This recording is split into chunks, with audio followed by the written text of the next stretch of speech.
तो पढ़ते हैं सेमीकंडक्टर। तो बेसिकली सेमीकंडक्टर में मैं आपको सबसे पहले ये बता दूं कि जो सेमीकंडक्टर होता है उसके अंदर सबसे पहला पॉइंट ये है कि मॉडर्न फिजिक्स जो होती है, यानी कि मॉडर्न फिजिक्स एंड सेमीकंडक्टर, इन दोनों में थोड़ा सा डिफरेंस है। मॉडर्न फिजिक्स के अंदर बेसिकली क्या होता है, वहां पे जो इलेक्ट्रॉन होता है किसी भी एटम के अंदर वो एनर्जी लेवल्स में एग्जिस्ट करता है, जैसे 1s, फिर अगली एनर्जी लेवल है आपकी फर्स्ट एक्साइटेड स्टेट यानी कि 2s, like that, second excited state, third excited state. Whereas semiconductor के अंदर क्या होता है कि आपका जो यहाँ पर बेसिकली बैंड होते हैं, बैंड क्रिस्टल पाए जाते हैं, ठीक है, जैसे फर्स्ट बैंड, ये दूसरा बैंड, ये फिर तीसरा बैंड, इनकी विड्थ भी बढ़ती जाती है जैसे जैसे आगे के बैंड आते जाते हैं। तो यहाँ पर ये 1s होगा, ये 2s होगा, यहाँ पर ये 2p होगा, ठीक है। मॉडर्न फिजिक्स में इलेक्ट्रॉन लेवल्स में पाया जाता है, जबकि यहाँ पर बैंड क्रिस्टल्स पाए जाते हैं, ठीक है। तो बेसिकली यहाँ पर एनर्जी बैंड पाए जाते हैं सॉलिड्स के अंदर, ओके। तो एक सिंगल फ्री इलेक्ट्रॉन सिस्टम बहुत सारे एनर्जी लेवल्स होते हैं, ठीक है, मतलब बहुत सारे एनर्जी लेवल्स होते हैं और वो कंबाइंड एक क्रिस्टल की तरह बिहेव करते हैं। यहाँ पे बहुत सारे एटम होते हैं और हर एटम के नेबरिंग बहुत सारे एटम होते हैं, तो वहां पे आपके बहुत सारे एनर्जी लेवल मिलकर क्या बना देते हैं, बैंड बना देते हैं, ठीक है। अब आपको ध्यान क्या रखना है यहाँ पे बैंड में, सबसे पहला पॉइंट बैंड के लिए ये ध्यान रखना है कि बैंड दो तरीके के होते हैं। यहाँ पे दो तरीके के आपको चीजें मिलेंगी, एक मिलेगा कंडक्शन बैंड, एक मिलेंगे वैलेंस बैंड। तो जैसे मान लो हमारा जो ये वाला बैंड था, फॉर एग्जांपल हम किसी पर्टिकुलर एटम के लिए बात कर रहे हैं जिसमें जो सबसे लास्ट वाली सेल है वो मान लो 3s है, वहां पे इलेक्ट्रॉन फिल है। तो मान लो ये बेसिकली देखो, ये हमारा ये क्या है जो मैंने बनाए है, ये आपकी जो चीज है ना, ये वाली लाइन, इसको हम कहते हैं Fermi energy level, FEL। This is the Fermi energy level. तो अगर हम बात करें फर्मी एनर्जी लेवल की, तो यहाँ क्या सिस्टम होता है फर्मी एनर्जी लेवल का, जो इलेक्ट्रॉन होते हैं, ये हमारी कौन सी सेल है, ये हमारी 3s वाली है, ठीक है। तो जो इलेक्ट्रॉन होते हैं बेसिकली वो कहाँ पे फिल रहते हैं, वो इस सेल में फिल रहेंगे। तो इलेक्ट्रॉन जिस लेवल तक फिल रहते हैं, हमारी मान लो 3s है, 3s में भी बहुत सारा एक बैंड है पूरा, ठीक है। जहां तक भी इलेक्ट्रॉन भरे हुए हैं, जहां तक भी इलेक्ट्रॉन है, उसको हम फर्मी एनर्जी लेवल कह देते हैं। और ये होता है हमारा वैलेंस बैंड, मतलब जहां पे इलेक्ट्रॉन है। और एक होता है हमारा कंडक्शन बैंड, मतलब वो बैंड जहां पे आपका असल में इलेक्ट्रॉन आपके फ्री होंगे करंट फ्लो कराने के लिए। तो हमारा ये कंडक्शन बैंड हो गया, ठीक है। यहाँ से इलेक्ट्रॉन ऊपर जंप करेंगे, कंडक्शन बैंड में जाएंगे। तो बेसिकली यहाँ पे जो वैलेंस बैंड और फर्मी एनर्जी लेवल होते हैं, उसमें आपको ध्यान रखना है उनके बीच में कुछ सेपरेशन होते हैं, और उन्हीं के आधार पे जो बैंड बेसिकली स्ट्रक्चर होते हैं वो अलग अलग डिवाइड करते हैं, जैसे कंडक्टर, नॉन कंडक्टर, मतलब इंसुलेटर या फिर सेमी कंडक्टर, ठीक है।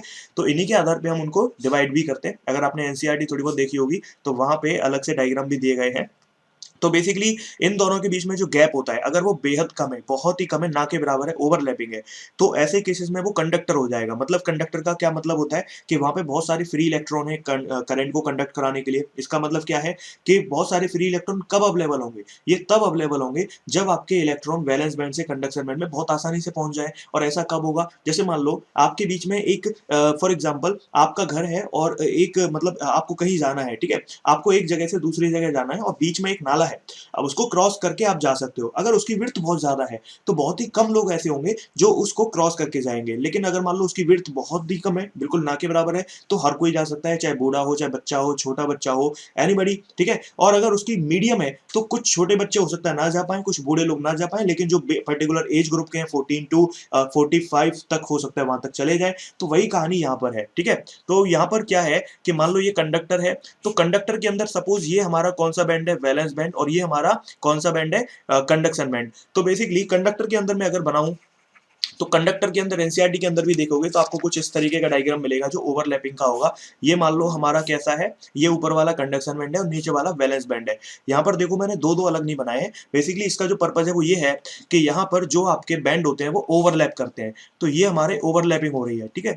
कैसे ओवरलैपिंग हो रही है, इमेजिन करते हैं, ये हमारा कैस क्या है, कंडक्शन बैंड, जहां पे इलेक्ट्रॉन जाएगा, और ये कौन सा है, वैलेंस बैंड। तो देखो इसका कुछ हिस्सा ऑलरेडी यहाँ पर है। इसका मतलब क्या है कि इलेक्ट्रॉन को कोई मेहनत ही नहीं करनी पड़ेगी यहाँ से यहाँ पे जाने में, यानी कि हमेशा कंडक्टर के पास भरमार होगी इलेक्ट्रॉन की करंट को फ्लो कराने के लिए, फ्री इलेक्ट्रॉन उसके पास खूब सारे होंगे, ठीक है। जबकि वेरएज तो अच्छा, इस चीज को जो गैप होता है उसको एनर्जी की फॉर्म में हम डेल्टा ईजी से रिप्रेजेंट करते हैं, फर्मी एनर्जी गैप, ठीक है। तो ये सब चीजों को ध्यान रखना है यहाँ पे। तो वैलेंस बैंड और कंडक्शन बैंड बिल्कुल जब पास में होते हैं, ओवरलैपिंग होती है, तो वो कंडक्टर हो जाते हैं। अगर यहाँ पे सपोज ओवरलैपिंग नहीं होती, बहुत डिस्टेंस होती, बहुत गैप होती, तो उसको हम क्या कह देते, उसको हम कह देते इंसुलेटर। सपोज ये है हमारा वैलेंस बैंड और ऊपर वाला है कंडक्शन बैंड। अगर इनके बीच में बहुत ज्यादा सेपरेशन है, मान लो डेल्टा ईजी काफी ज्यादा है, तो उसको हम क्या कह देंगे, इंसुलेटर। ठीक है, बहुत ज्यादा अगर है, और ये कितना ज्यादा होता है बेसिकली, तो डेल्टा ईजी अगर 5 इलेक्ट्रॉन वोल्ट से ज्यादा होता है तो हमारा ये होता है इंसुलेटर। और अगर मैं बात करूं, यहाँ पर ये हमारा कंडक्शन बैंड है और ये हमारा वैलेंस बैंड है। अगर इनके बीच में जो डेल्टा ईजी है, इनके बीच में जो सेपरेशन है, जो डिस्टेंस है, जितनी एनर्जी चाहिए इलेक्ट्रॉन को यहाँ वैलेंस बैंड से कंडक्शन बैंड में जाने के लिए, अगर वो आपकी 2 इलेक्ट्रॉन वोल्ट की रेंज में है या उससे कम है, तो वो आपकी सेमी कंडक्टर होते हैं। ठीक है, तो ये हमारे सेमी कंडक्टर हो गए। मतलब सेमी कंडक्टर में कुछ जा सकते हैं, कुछ नहीं जा सकते, लेकिन कंडक्टर के बराबर उसमें वो चीजें नहीं है। ठीक है, अब यहाँ पर आपको बार बार चीजें मिलेंगी, दो दो वर्ड मिलेंगे, एक मिलेगा इलेक्ट्रॉन, तो ठीक है, दूसरा मिलेगा होल्स। वो क्या चीज होती है, देखो बेसिकली आपको एक और चीज बता दूं, हमारे इस पूरे चैप्टर में 2 सेमीकंडक्टर सबसे ज्यादा फेमस होंगे, एक सिलिकॉन, एक जर्मेनियम। तो सिलिकॉन के लिए जो डेल्टा ईजी है ना, वो आपको ध्यान रखना है 1.1 इलेक्ट्रॉन वोल्ट होता है, जबकि जर्मेनियम के लिए वो कितना होता है, 0.7 electron volt. Please remember it. अच्छा, लेकिन हम यूज कौन सा करते हैं, आपने सुना होगा सिलिकॉन वैली, सिलिकॉन वैली। ठीक है, अमेरिका के अंदर बेसिकली, तो वहां पे जो बेसिकली हमारा पूरा, हमारी जो पूरी अर्थ है, बेसिकली वहां पे सिलिकॉन का यूज क्यों किया जाता है ज्यादा, क्योंकि वो अवेलेबिलिटी उसकी कम पैसों में अवेलेबल है। बेशक जर्मेनियम बेहतर है क्योंकि उसमें 0.7 इलेक्ट्रॉन वोल्ट का गैप है, लेकिन हर चीज सिर्फ उसी चीज पे डिपेंड नहीं करती, क्वालिटी पे डिपेंड नहीं करती, वो कितना अवेलेबल है। ठीक है, और कितना वो सस्ता है, प्राइस क्या लगेगा उसका, वो सारी चीजें डिपेंड करती हैं। आते आते आगे बढ़ेंगे इलेक्ट्रॉन और होल्स पर। तो इलेक्ट्रॉन और होल्स में जो होल्स होते हैं वो बेसिकली क्या है, यहाँ पर हमारा कौन सा बैंड था, ये हमारा अगर वैलेंस बैंड था। ठीक है, इसके अंदर हमारे क्या थे, इसके अंदर हमारे फर्मी एनर्जी लेवल था और खूब सारे इलेक्ट्रॉन भरे हुए थे। और कुछ इलेक्ट्रॉन हमारे कहाँ चले गए, सपोज कंडक्शन बैंड में चले गए। अब जो इलेक्ट्रॉन यहाँ से ऊपर चले गए, तो ये नेगेटिव चार्ज जब ऊपर जाएगा तो यहाँ पर कौन सा चार्ज बचेगा, डेफिनेट सी बात है, यहाँ पर कौन सा चार्ज बचेगा, यहाँ पर पॉजिटिव चार्ज बचेगा। ठीक है, तो ये जो पॉजिटिव चार्ज होता है इसी को हम होल्स कह देते हैं। ठीक है, और जो ऊपर चले गए उनको हम इलेक्ट्रॉन कह देते हैं। तो यहाँ पर ये इलेक्ट्रॉन इलेक्ट्रॉन आ गए और ये हमारा होल्स आ गए। ठीक है, ये होल्स हैं, वो इलेक्ट्रॉन्स हैं। तो बेसिकली जो कंडक्शन बैंड के अंदर पाए जा रहे हैं वो ऑब्वियसली बात है, यहाँ पे इलेक्ट्रॉन गए। ठीक है, तो इसी के आधार पे और आगे की हम चीजें पढ़ेंगे। तो बेसिकली यहाँ पे ध्यान क्या रखना है कि जो होल्स होते हैं वो बेसिकली इलेक्ट्रॉन के कंडक्शन बैंड में जाने की वजह से ही बन रहे हैं। ठीक है, इलेक्ट्रॉन वहाँ पे नहीं है, नेगेटिव चार्ज नहीं है, इसीलिए पॉजिटिव चार्ज है। ठीक है, तो जो होल्स हैं वो बेसिकली इलेक्ट्रॉन जब बैलेंस बैंड से कंडक्शन बैंड में पहुंच जाते हैं तो जो खाली जगह उनकी रह जाती है उसे होल्स कहते हैं। ठीक है, बहुत इजी सी चीजें हैं ये, जो आपको बेसिक सी पता होना चाहिए। ठीक है, होल्स और वो दोनों एक ही दोनों चार्ज कैरियर की तरह बिहेव करते हैं। दोनों के बारे में, दोनों का करंट भी हम पढ़ेंगे। ठीक है, और आपको ध्यान रखना है किसी भी कंडक्टर में नंबर ऑफ इलेक्ट्रॉन और नंबर ऑफ होल्स हमेशा इक्वल होते हैं इलेक्ट्रिकली न्यूट्रल क्रिस्टल के अंदर। ठीक है, अब इसी के आधार पे, इसी के सब हिसाब से जब होल्स और इलेक्ट्रॉन देखे गए तो सेमीकंडक्टर दो तरीके के पाए गए। एक तो है इंट्रिंसिक, इंट्रिंसिक मतलब जो प्योर है एकदम, और एक होता है एक्सट्रिंसिक। एक्सट्रिंसिक और इंट्रिंसिक का मतलब क्या है, इंट्रिंसिक वो सेमीकंडक्टर जो एकदम प्योर है। ठीक है, ऐसे सेमीकंडक्टर जिनमें आपके एक ही तरीके के मतलब बेसिकली इनमें इलेक्ट्रिकल न्यूट्रलिटी है, मतलब इसमें number of holes, number of electron सब इक्वल है। ठीक है, तो ये आपके न्यूट्रल होते हैं। तो ये आपके ऐसे होते हैं जो आपके प्योर होते हैं। ठीक है, और इनकी लो कंडक्टिविटी होती है, लेकिन इनके साथ इशू ये है, ओके, इनकी लो कंडक्टिविटी होती है क्योंकि यहाँ पे ना तो नंबर ऑफ इलेक्ट्रॉन फ्री है, क्योंकि अब ज्यादा इलेक्ट्रॉन होंगे तभी तो ज्यादा करंट फ्लो होगी, या ज्यादा होल्स होंगे तभी तो ज्यादा करंट फ्लो होगी। लेकिन जब आपके दोनों ही इक्वल है और आपका कोई अलग से बहुत ज्यादा इसमें क्वांटिटी नहीं है, तो ऑब्वियसली बात है करंट भी लिमिटेड ही फ्लो होगी। ठीक है, और बात करें हम यहाँ पे, तो हमारे चैप्टर में, इस पूरे चैप्टर में बेसिकली 4 तरीके के ऐसे सेमीकंडक्टर होते हैं जो जिनको डोपिंग के लिए यूज किया जाता है। मतलब क्या होता है बेसिकली कि जो इंट्रिंसिक सेमीकंडक्टर होते हैं उनको हम जब कुछ मिलावट उसमें कर देते हैं, कुछ अलग से बाहर से एलिमेंट मिला देते हैं। ठीक है, कुछ होते हैं पी टाइप, कुछ होते हैं एन टाइप सेमीकंडक्टर हमें मिलते हैं, तो वो बेसिकली एक्सट्रिंसिक सेमीकंडक्टर होते हैं, मतलब जिन्हें हम डोप्ड सेमीकंडक्टर कहते हैं। वो इंट्रिंसिक सेमीकंडक्टर जिनमें कुछ आपने अलग से एलिमेंट मिलाए तो उसकी वजह से इनमें कुछ एक्स्ट्रा करंट फ्लो करने के लिए कुछ और एलिमेंट आ गए, मतलब जो हमारे इलेक्ट्रॉन और चार्ज कैरियर होल्स हैं वो और बढ़ गए, तो उसकी वजह से यहाँ पे कंडक्टिविटी हाई हो जाती है। ठीक है, इसीलिए हम इसको करते भी हैं। डोपिंग का मतलब क्या है, मिलाना बेसिकली। ठीक है, अगर मैं हिंदी में कहूँ तो यहाँ पे ध्यान रखना है, हमारे पूरे चैप्टर में सबसे ज्यादा फेमस तो सिलिकॉन और जर्मेनियम ही है। ठीक है, सिलिकॉन की जो डेल्टा ईजी है वो 1.1 इलेक्ट्रॉन वोल्ट है, जबकि इसकी 0.7 है जर्मेनियम की। तो प्योर लो कंडक्टिविटी होती है, इसीलिए हम एक्सट्रिंसिक में बनाते हैं। अब ये दो तरीके के होते हैं एक्सट्रिंसिक वाले। ठीक है, अब यहाँ पर आगे भी ध्यान रखना है आपको कि बेसिकली ध्यान ये रखना है कि जो टोटल करंट होता है, जो नेट करंट होता है, वो इलेक्ट्रॉन और होल का कंबाइन करके होता है। ठीक है, रिमेंबर इट। ओके चलो, अब उसके बाद आपको ध्यान रखना है, आगे मैं कुछ चीजें बताने जा रहा हूँ। अब ये दो तरीके के होते हैं जो इम्प्योर वाले होते हैं, ये आपके एक्सट्रिंसिक वाले दो तरीके के, एक होता है एन टाइप, एक होता है पी टाइप, ठीक है। तो एन टाइप कौन से होते हैं, वैसे तो सब लोगों को पता होना चाहिए क्योंकि हम रिवीजन कर रहे हैं। तो एन टाइप की अगर हम बात करें तो एन टाइप क्या है, बेसिकली एन टाइप ऐसे सेमीकंडक्टर जिनमें आपकी देखो एन एन से क्या समझ में आ रहा है, एन से हमें नेगेटिव ध्यान रखना है, ठीक है। मतलब ऐसे सेमीकंडक्टर जिनमें नेगेटिव चार्ज ज्यादा है, मतलब इलेक्ट्रॉन ज्यादा होंगे। और एक होते हैं पी टाइप, अगले पेज पे अगर मैं लिखूं पी टाइप, तो पी टाइप का मतलब क्या है, जिनमें पॉजिटिव चार्ज ज्यादा है, ठीक है, पी फॉर पॉजिटिव, ओके। ये बेसिकली इसी के बेसिस पे भी है। तो यहाँ नेगेटिव, एक पे पॉजिटिव, तो ध्यान क्या रखना है, जैसे मान लो कि आपके जो एन टाइप होते हैं उसमें क्या है कि आपका, जैसे हमने बहुत सारे सिलिकॉन यहाँ पे बना दिए, ठीक है, ये हमारा प्योर सेमीकंडक्टर था। अब यहाँ पे क्या हुआ बेसिकली, ये हमारा क्या था, ये हमारा प्योर सेमीकंडक्टर था, इंट्रिंसिक था।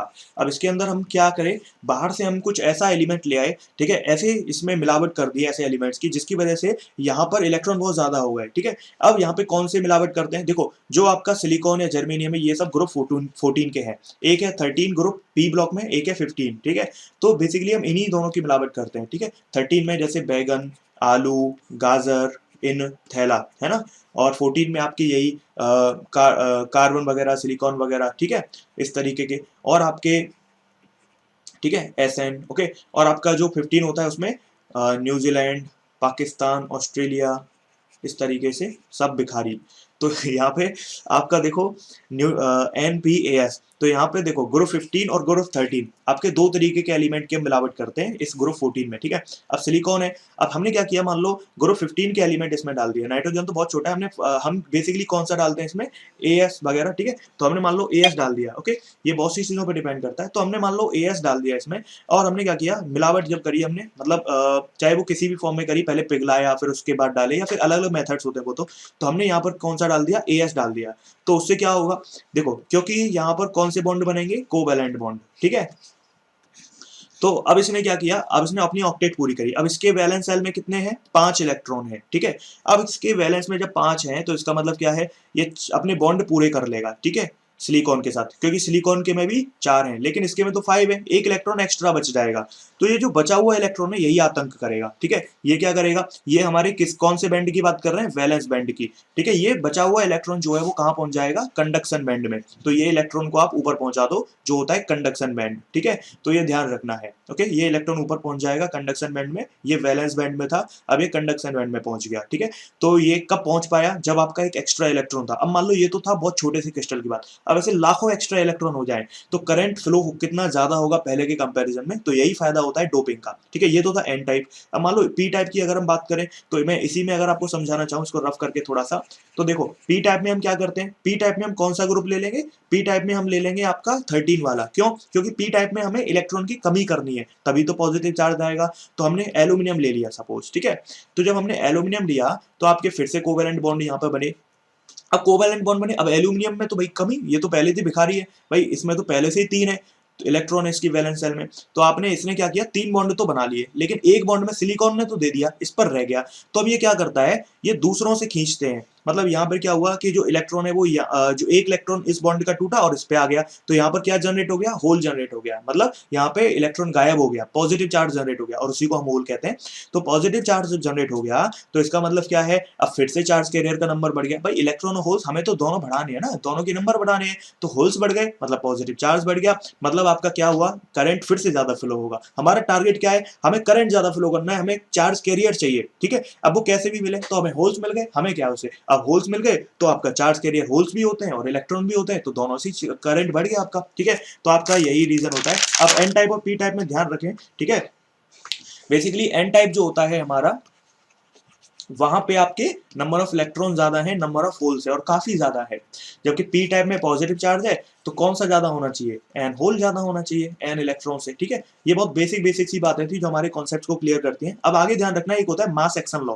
बेसिकली उसके हिसाब से जो नंबर ऑफ इलेक्ट्रॉन और नंबर ऑफ होल्स होते हैं वो टोटल मतलब दोनों के स्क्वायर के, ये दोनों नंबर चीज बराबर होनी चाहिए। मतलब number of electron number of hole का मल्टीप्लाई करोगे तो वो एन आई स्क्वायर के, एन आई क्या है, इंट्रिंसिक नंबर है बेसिकली। मतलब जो इंट्रिंसिक सेमीकंडक्टर था उसके अंदर जो नंबर ऑफ इलेक्ट्रॉन इलेक्ट्रॉन और नंबर ऑफ होल थे वो Ni है, ठीक है। अब मैं एक क्वेश्चन भी कराऊंगा तो क्लियरिटी आ जाएगी, तो डोंट वरी अबाउट दैट। अगर आपको नंबर ऑफ इलेक्ट्रॉन कैलकुलेट करना पड़े तो Ni स्क्वायर अपॉन NH कर देना, NH कैलकुलेट करोगे तो Ni स्क्वायर अपॉन N कर सकते हो, ठीक है। बहुत ईजी सी चीजें हैं। अब मैं क्वेश्चन भी कराऊंगा, डोंट वरी अबाउट इट, ठीक है। चलो अब हम यहाँ पे क्वेश्चंस भी करते हैं, तो एक क्वेश्चन करते हैं और फिर उसके बाद हम चीजों को देखने की कोशिश करेंगे, ओके। तो हम आगे बढ़ेंगे और उससे पहले जल्दी से एक क्वेश्चन करके देखते हैं कि भाई क्या क्वेश्चन यहाँ से बन सकता है, ठीक है। लेट्स सी ये क्वेश्चन।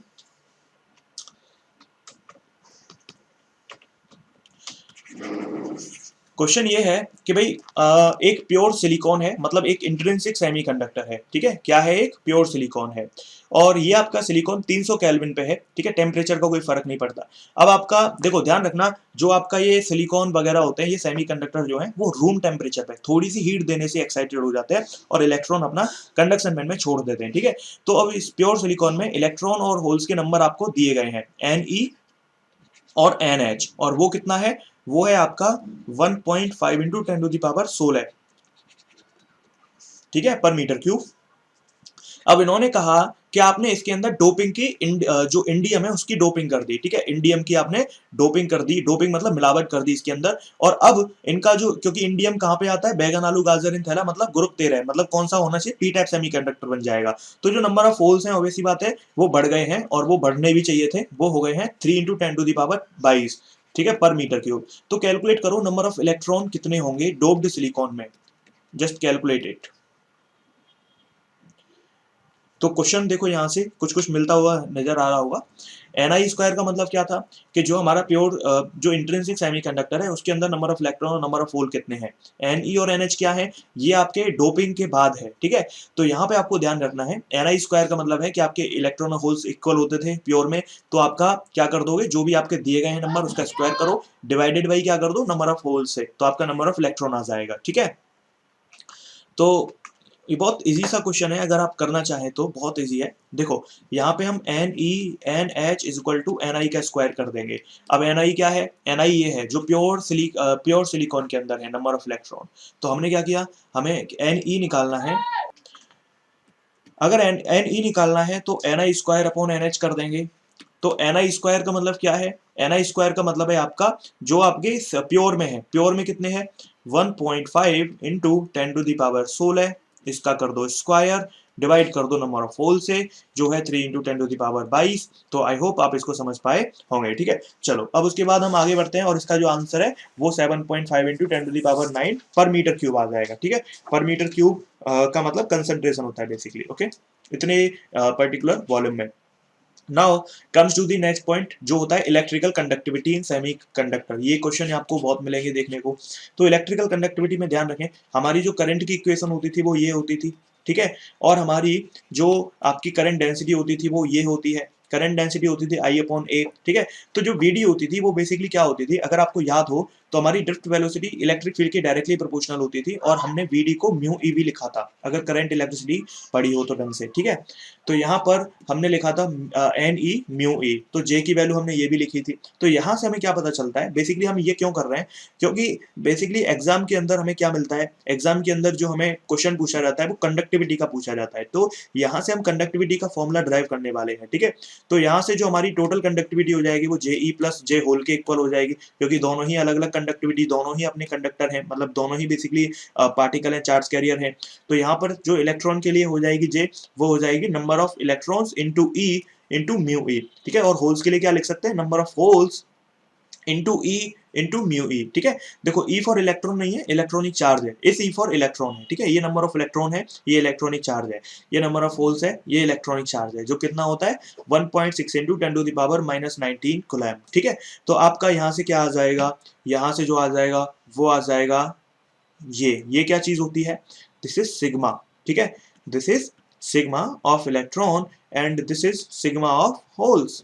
ये आपका कंडक्टिविटी है इलेक्ट्रॉन की और ये है होल्स की, ठीक है। तो यहां से हमें क्या पता चलता है कि जो आपकी J होती है, यानी कि हमारी जो करंट डेंसिटी होती है वो होती है sigma of electron plus sigma of holes multiplied by electric field, ठीक है। और हमें यहां से पता चलता है कि जो सिग्मा E होता है उसका फॉर्मूला होता है Ne ई म्यू ई, ठीक है। यहाँ पर ये एन ई क्या है, नंबर ऑफ इलेक्ट्रॉन्स है, ये इलेक्ट्रॉनिक चार्ज है जो होता है 1.6 इंटू 10⁻⁻⁹ और आपका म्यू ई क्या है, ये आपकी मोबिलिटी है, ठीक है। मोबिलिटी का मतलब क्या होता है, कितनी आसानी से इलेक्ट्रॉन जो है चल पाएगा, मोबाइल उसमें हो पाएगा, मतलब कितने जो है मोबिलिटी उसका मेजरमेंट होता है, ठीक है। और सिग्मा और होल्स की जो कंडक्टिविटी है वो कितनी लिख सकते हैं, वो लिख सकते हैं N H E mu H, ठीक है।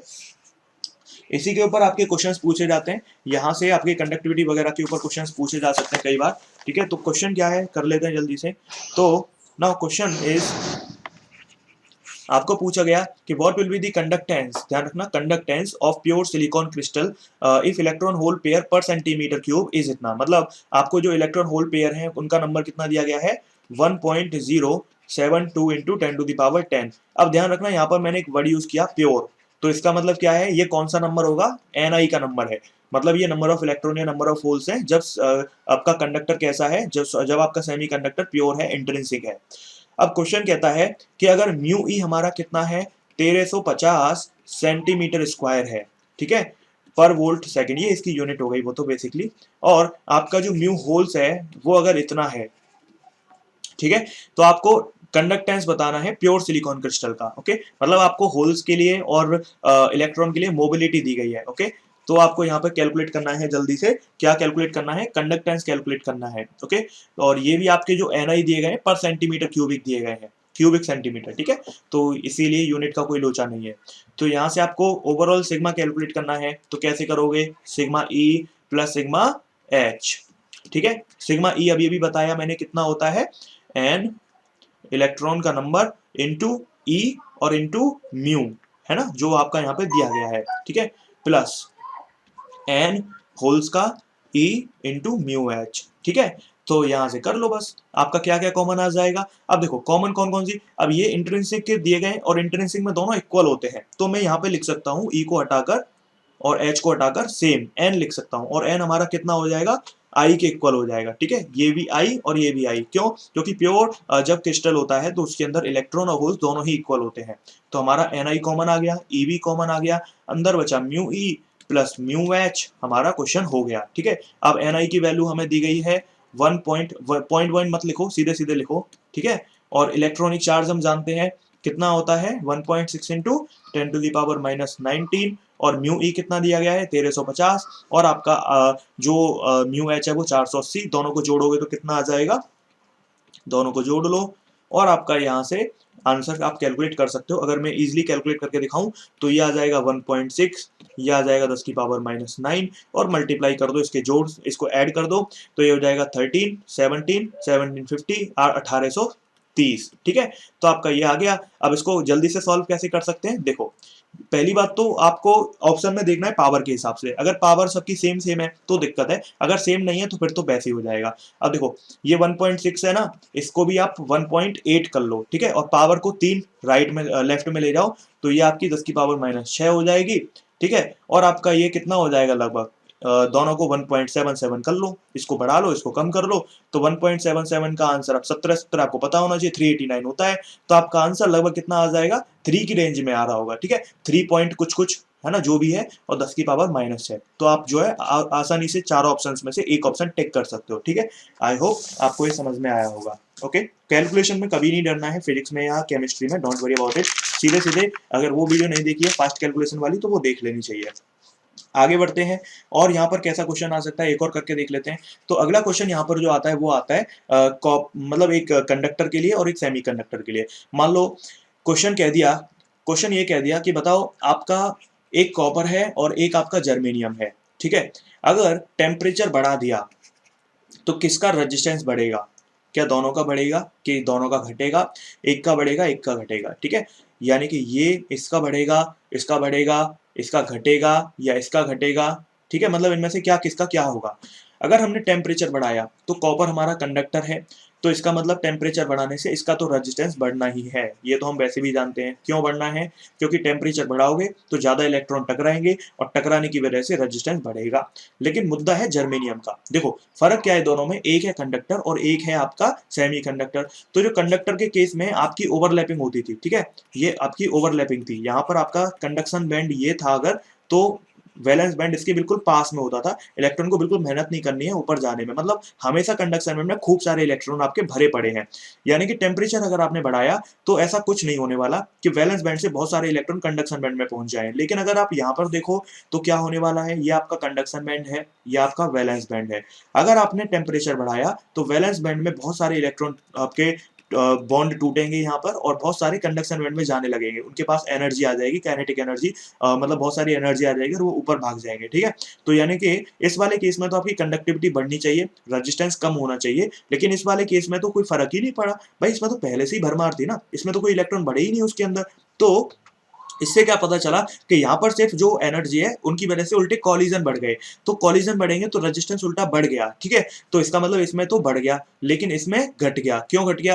क्योंकि आपका इसमें देखो इलेक्ट्रॉन की कमी थी, अब जैसे ही टेम्परेचर बढ़ाया तो बॉन्ड टूटे वैलेंस बॉन्ड में और आपके कुछ इलेक्ट्रॉन ऊपर पहुंच गए, जब और ज्यादा टेम्परेचर बढ़ाओगे तो और ज्यादा पहुंच गए, तो उससे क्या हुआ कि आपकी कंडक्टिविटी बढ़ गई, आपको ज्यादा इलेक्ट्रॉन मिल गए करंट को कंडक्ट कराने के लिए। तो इसका मतलब क्या है, जब कंडक्टिविटी बढ़ती है तो रेजिस्टेंस कम हो जाता है, मतलब इसका रेजिस्टेंस कम होगा। ठीक है, तो ध्यान क्या रखना है यहाँ पर, ध्यान ये रखना है कि जो हमारा कंडक्टर होता है उसका टेम्परेचर बढ़ाने से रेजिस्टेंस बढ़ जाता है, और रीजन क्या है, कॉलिजन।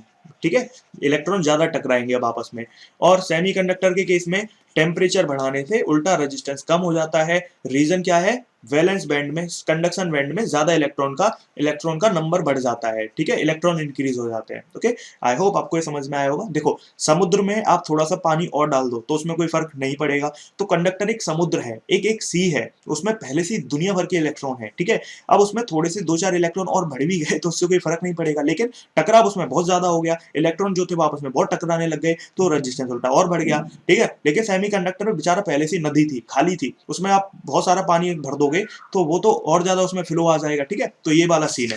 चलो आगे बढ़ते हैं और हम स्टार्ट करते हैं नया टॉपिक, और वो है आपका जंक्शन डायोड। ठीक है, क्या होता है, अभी तक हमने जो पढ़ा वो हमने पी टाइप और एन टाइप में काफी सारी चीजें पढ़ी, क्योंकि वहां से क्वेश्चंस आपके नहीं पढ़ते हैं, और कोई आ गया तो बहुत इजी सा आता है। ठीक है, जो हम कर सकते हैं हमेशा।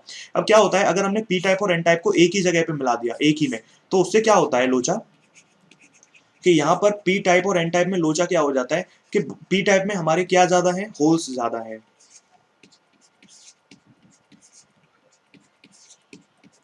और एन टाइप में क्या ज्यादा है, इलेक्ट्रॉन ज्यादा है। अब क्या लोचा है, ये हमारा क्या है, ये हमारी जो है बेसिकली वो डिप्लीशन रीजन है। ठीक है,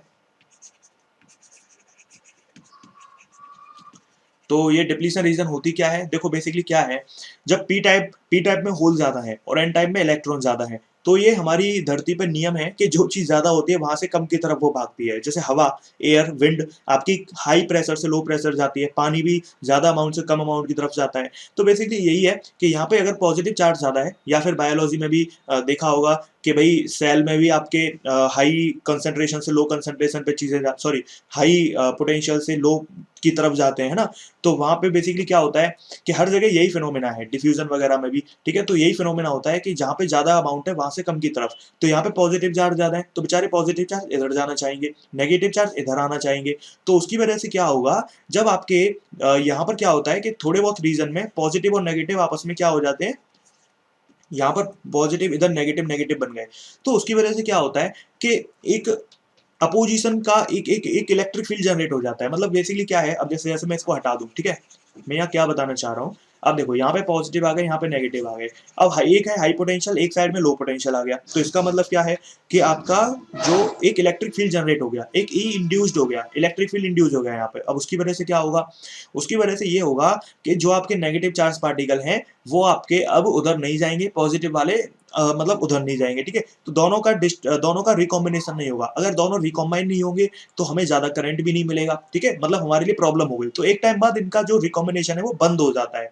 तो उससे क्या होगा, उससे ये होगा कि हमें कुछ ऐसा यहाँ पे करना पड़ेगा जिससे ये जो डिप्लीशन रीजन बन गया है जहां पर आपका कोई भी चार्ज नहीं है, मतलब ये बहुत तो वैसे तो बहुत छोटा होता है, ठीक है। देखो मैंने क्या बताया आपको, जब इलेक्ट्रॉन एन साइड से किधर जाएंगे, इलेक्ट्रॉन जाएंगे एन साइड से पी साइड और होल जाएंगे पी साइड से एन साइड, तो पी और एन रेस्पेक्टिवली कंसंट्रेशन ग्रेडियंट की वजह से ऐसा हो रहा है, ठीक है। तो अभी कभी भी क्वेश्चन आए एम्स वगैरह में भी तो आंसर आएगा कंसंट्रेशन ग्रेडियंट की वजह से ऐसा होता है। और यहाँ पर ये जो रिकॉम्बिनेशन हो रहा है इस जगह पर वो एक दूसरे के इफेक्ट को कैंसिल कर देते हैं, ठीक है। और यहाँ पर कोई भी चार्ज अब नहीं है, क्यों नहीं है, क्योंकि एक दूसरे को इफेक्ट को कैंसिल कर चुके हैं ये, ओके। और ये डिप्लीशन रीजन है, यहाँ पर मतलब क्या है बेसिकली, ये चार्ज डिवॉइड ऑफ चार्ज है, ये वाला रीजन, यहाँ पर कोई चार्ज नहीं है, कोई पॉजिटिव चार्ज कोई नेगेटिव चार्ज नहीं है, लेकिन यहाँ पे जो इलेक्ट्रिक फील्ड आया ये आपका बेसिकली अपोज करेगा अब जो नए पॉजिटिव चार्ज और नए नेगेटिव चार्ज आपके इधर उधर जाना चाहेंगे, ठीक है। तो इसकी वजह से क्या होता है, पी साइड में इलेक्ट्रॉन और एन साइड में जो होल्स होते हैं वो वहां पे इलेक्ट्रिक फील्ड एक डेवलप हो जाता है, ठीक है। और उस इलेक्ट्रिक फील्ड डेवलप होने की वजह से आपके जो भी रिकॉम्बिनेशन हो रहा था वो रुकने लग जाता है एक टाइम बाद। तो हमें क्या करना है, इसको खत्म करना है कैसे भी। तो यहाँ पर दो तरीके की चीजें आती हैं, एक आता है, देखो ये तो अंदर का था जो इंड्यूस हुआ है, हम बाहर से अगर एक बैटरी लगा दें तो उसकी वजह से क्या होगा, अगर हम इधर पॉजिटिव चार्ज लगा दें और इधर नेगेटिव लगा दें तो जो पॉजिटिव चार्ज में आपके अगर हाई पोटेंशियल की तरफ जो पॉजिटिव चार्ज है उनको धक्का लगेगा क्योंकि रिपल्शन होगा, तो वो क्या करेंगे, नेगेटिव की तरफ भागेंगे। और इधर आपने ऑलरेडी नेगेटिव लगा रखा है तो जो पॉजिटिव है वो नेगेटिव की तरफ उल्टा अट्रैक्ट होंगे, यानी कि दोनों तरफ से इसको फोर्स मिल रहा है, एक अट्रैक्शन का एक रिपल्शन का। तो उस वजह से क्या होगा, ये डिप्लीशन रीजन छोटा हो जाएगा और ये जो पॉजिटिव चार्ज है ये कूद के इसको निकल जाएंगे, ठीक है। मतलब क्या होगा, हमारा रिकॉम्बिनेशन हो जाएगा, फिर से रिकॉम्बिनेशन हो जाएगा। तो इसका मतलब क्या है, हमारा जो पर्पस था वो सॉल्व हो जाएगा, हमें ज्यादा करंट मिल जाएगा, ठीक है। क्योंकि हमारा जो काम है वो क्या है, ज्यादा करंट लेना उसमें से। वो कब होगा, जब चार्ज कैरियर मूव करेंगे, ठीक है। तो अब यहाँ पर क्या है कि हम जब बाहर से बैटरी लगा देते हैं तो उसमें दो तरीके की बाइसिंग होती है, बाइसिंग मतलब वही बैटरी लगाना। तो एक होती है आरबी, एक होती है एफबी। रिवर्स बाइसिंग और फॉरवर्ड बाइसिंग में अंतर क्या है, फॉरवर्ड बाइसिंग में आप क्या कर रहे हो, इस डिप्लीशन रीजन को छोटा कर रहे हो, और रिवर्स बाइसिंग में क्या कर रहे हो, इसको बड़ा कर रहे हो। रिवर्स बाइसिंग में सपोर्ट कर रहे हो कि आपका जो पॉजिटिव चार्ज पार्टिकल उसको जाने नहीं देंगे, तो रिवर्स बाइसिंग सपोर्ट करती है, फॉरवर्ड बाइसिंग अपोज कर रही है और कह रही है कि हम इसको किसी भी हालत में कम कर देंगे, लड़ रही है, जंग लड़ रही है और इसको पॉजिटिव चार्ज को नेगेटिव तक पहुंचा कर रहेंगे। तो इसी के आधार पे आपका एक एफ आता है, एक आर आता है, ठीक है। और जो आपका पोटेंशियल डिफरेंस यहाँ जनरेट हुआ है, इस पोटेंशियल डिफरेंस का एक नाम भी हम दे देते हैं जिसे कहते हैं बैरियर, ठीक है। और बैरियर क्या है, ये पोटेंशियल है। तो ये भी आपको ध्यान रखना है, ये बेसिकली कौन सा पोटेंशियल डिफरेंस है जो बैरियर क्रिएट कर रहा है पॉजिटिव और नेगेटिव के रिकॉम्बिनेशन में, ठीक है। तो हमें ये बैरियर को हटाना है। अब इसी के हिसाब से हम दो तरीके की बाइसिंग करते हैं, एक होता है एफ एक होता है आर ठीक है। एफ कब होता है, जब पॉजिटिव से पॉजिटिव टर्मिनल जोड़ दो, पी साइड से पॉजिटिव और एन साइड से नेगेटिव टर्मिनल को जोड़ दो, ठीक है। और रिवर्स बाइसिंग कब होती है, जब पी साइड से नेगेटिव टर्मिनल को जोड़ दो और एन साइड से पॉजिटिव टर्मिनल को जोड़ दो, ठीक है। मतलब उल्टा उल्टा कर दो। तो कहने का मतलब क्या है, देखो ये हमारा था वही वाला पी टाइप और एन टाइप। हमने क्या किया बेसिकली, यहाँ पर एक बाहर से बैटरी लगा दी और ये अगर हमारी पी साइड थी, ये हमारी एन साइड थी, तो हमने क्या किया, पी साइड से पॉजिटिव टर्मिनल जोड़ दिया और एन साइड से नेगेटिव टर्मिनल को जोड़ा, तो हमें इधर नेगेटिव मिल गया, इधर हमें पॉजिटिव मिल गया। तो उस वजह से क्या हुआ आपका, उस वजह से बाइसिंग हो गई, उस वजह से डिप्लीशन रेजर छोटी होने लगेगी, ठीक है। तो यहाँ पर क्या होगा, जो अप्लाइड पोटेंशियल है फिक्टिशियस बैटरी के जो अपोज कर रहा है, मतलब जो फिक्टिशियस बैटरी उसको अपोज करेगा, उसकी वजह से ये जो फिक्टिशियस बैटरी मतलब जो आपका ये फालतू का यहाँ पे इंड्यूस हो गया पोटेंशियल डिफरेंस जो आ गया है, उसे हम फिक्टिशियस कह रहे हैं। फिक्टिशियस का मतलब होता है, मतलब जैसे उसका कोई प्रेजेंस नहीं है धरती पे, ठीक है। एक होता है रियल, एक होता है फिक्टिशियस। जैसे होता है फिक्टिशियस फिल्म, तो उसके लिए फिक्टिशियस वर्ड हम यूज कर रहे हैं। तो यहाँ पर जो फिक्टिशियस बैटरी है बेसिकली जो रियल में नहीं है लेकिन वो एक बिहेव कर रही है, ठीक है, अपोज कर रही है इसका। तो आपको क्या करना है, इसको इस तरीके से लगाना है फॉरवर्ड बाइसिंग में, जिससे ये जो रीजन है वो छोटा हो जाए, जिससे हमें ज्यादा से ज्यादा रिकॉम्बिनेशन मिले, ज्यादा से ज्यादा हमें चार्ज मिले, ज्यादा से ज्यादा ट्रांसफर हो पॉजिटिव का और नेगेटिव का। तो हम यहाँ पर क्या करते हैं, फॉरवर्ड बाइसिंग कर देते हैं। तो उससे क्या होगा, ये आपकी डिप्लीशन लेयर छोटी होने लग जाती है। इसको सिंबल से भी रिप्रेजेंट करने का तरीका होता है इस तरीके से, ठीक है। और ये बेसिकली इसका नाम होता है डायोड, मतलब यहाँ पे आपके दोनों है पी और एन, ठीक है। अब यहाँ पर एक होते हैं ट्रांजिस्टर जिसमें आपके तीन तीन होते हैं, एक होता है पी, एक होता है एन, एक होता है पी, यानी कि या तो एनपीएन या पीएनपी, ठीक है। आगे बढ़ेंगे, एक होता है आरबी। रिवर्स बाइसिंग की बात करें तो आपका ये जो हमारा डायोड था ये हमारा पी था, इधर हमारा एन था। अगर हमने पी साइड से नेगेटिव टर्मिनल ऐड कर दिया और एन साइड से पॉजिटिव, अगर हमने इधर नेगेटिव लगा दिया तो हमारी जो पॉजिटिव पार्टिकल है, पॉजिटिव चार्ज जो है वो आपके यानी कि जो होल्स है वो उल्टे इसकी तरफ अट्रैक्ट होंगे, रिपेल होने की जगह। तो अट्रैक्ट होंगे तो दूसरी साइड वैसे ही नहीं जाएंगे। और इधर आपने क्या लगा दिया, पॉजिटिव, यानी कि इधर इधर उल्टा रिपल्सन और आ गया, यानी कि दोनों ही फोर्स इसको उधर नहीं आने दे रहे, और ये जो हमारा बैरियर पोटेंशियल था ये फिर इससे और बढ़ता जाएगा, ठीक है, और बढ़ता जाएगा। तो आपका रिवर्स बायसिंग हमारा कुछ पर्पजेस के लिए भी यूज होता है, जैसे जेना डायोड वगैरह में इसका भी एक अपना इंपॉर्टेंस है, ठीक है। तो ये आपको ध्यान रखना है, यानी कि हमारी जो डिप्लीशन है वोल्टी थिक होती जाएगी। ओके, अब हम आगे बढ़ते हैं, और ये हमारी चीजें थी। और उसके बाद इनका एक कैरेक्टरिस्टिक्स कर्व पढ़ाया जाता है एनसीईआरटी में। कैरेक्टरिस्टिक्स कर्व होते हैं और वो बेसिकली होते हैं आई और वी के बीच में, ठीक है। ये हमारा सपोज इस तरीके से हमने इधर क्या ले लिया, करंट ले लिया, ओके, बहुत छोटा करंट होता है मिली एम्पियर में, और इधर हमने ले लिया सपोज वोल्टेज, ठीक है। अब इधर वोल्टेज है, इधर आपका कौन सा हो गया, नेगेटिव वी, और नीचे जो होगा वो करंट होता है, लेकिन वो होता है माइक्रो एम्पियर में। कारण क्या है, इधर हम फॉरवर्ड बायसिंग की बात करेंगे और इधर हम रिवर्स बायसिंग की बात करेंगे। तो फॉरवर्ड बायसिंग में ऑब्वियस ही बात है आपका रिवर्स बायसिंग से करंट काफी ज्यादा मिलना चाहिए। क्यों, क्योंकि फॉरवर्ड बायसिंग में आप सपोर्ट कर रहे थे करंट को, लेकिन रिवर्स बायसिंग में आप उल्टा चाह रहे हो कि कम से कम मिले, है ना। तो रिवर्स बायसिंग और फॉरवर्ड बायसिंग में क्या देखा जाता है, जो ग्राफ आता है बेसिकली वो कुछ ऐसा होता है कि यहाँ पर शुरू में तो आपका ऐसे धीरे धीरे धीरे धीरे ऐसे जो थोड़ा बहुत था रहता ही है, लेकिन फिर एक टाइम बाद ना बहुत ज्यादा करंट एक साथ फ्लो होता है, और वो कब होता है अभी देखेंगे। और रिवर्स बायसिंग में क्या फंडा होता है, शुरू में आपका बहुत थोड़े लंबे समय तक आपका ऐसे ही रहता है, कोई खास नहीं बढ़ता है, लेकिन फिर एक टाइम बाद करंट बहुत ज्यादा बढ़ जाता है, ठीक है। ये सब क्यों होता है, देखो, ये होता है फॉरवर्ड बायसिंग के लिए और ये होता है रिवर्स बायसिंग के लिए, ओके। तो बेसिकली ऐसा क्यों हो रहा है, देखो यहाँ पर क्या है, ये जो पॉइंट है इसको हम कहते हैं नी वोल्टेज, ओके। अब नी वोल्टेज और बैरियर पोटेंशियल में अंतर क्या है, देखो, नी वोल्टेज वो वोल्टेज है जो आपने, देखो पहली बात तो मैं बता दूं, जो नी वोल्टेज है और जो बैरियर पोटेंशियल है, जिसे हम बीपी कह रहे हैं, बैरियर पोटेंशियल, वो दोनों इक्वल होते हैं, ठीक है। ये दोनों अलग चीज है ही नहीं। फर्क क्या है कि जो नी वोल्टेज है वो वोल्टेज है जो आप बाहर से बैटरी में ऑब्जर्व कर रहे हो, और जो बैरियर पोटेंशियल है ये वो है जो फिक्टिशियस बैटरी है, जो आपका वहां पे डेवलप हो गया है, ठीक है। दोनों टर्म अलग अलग हैं लेकिन मतलब एक ही है, सेंस एक ही है, तो एक ही पॉइंट पर दोनों होते हैं।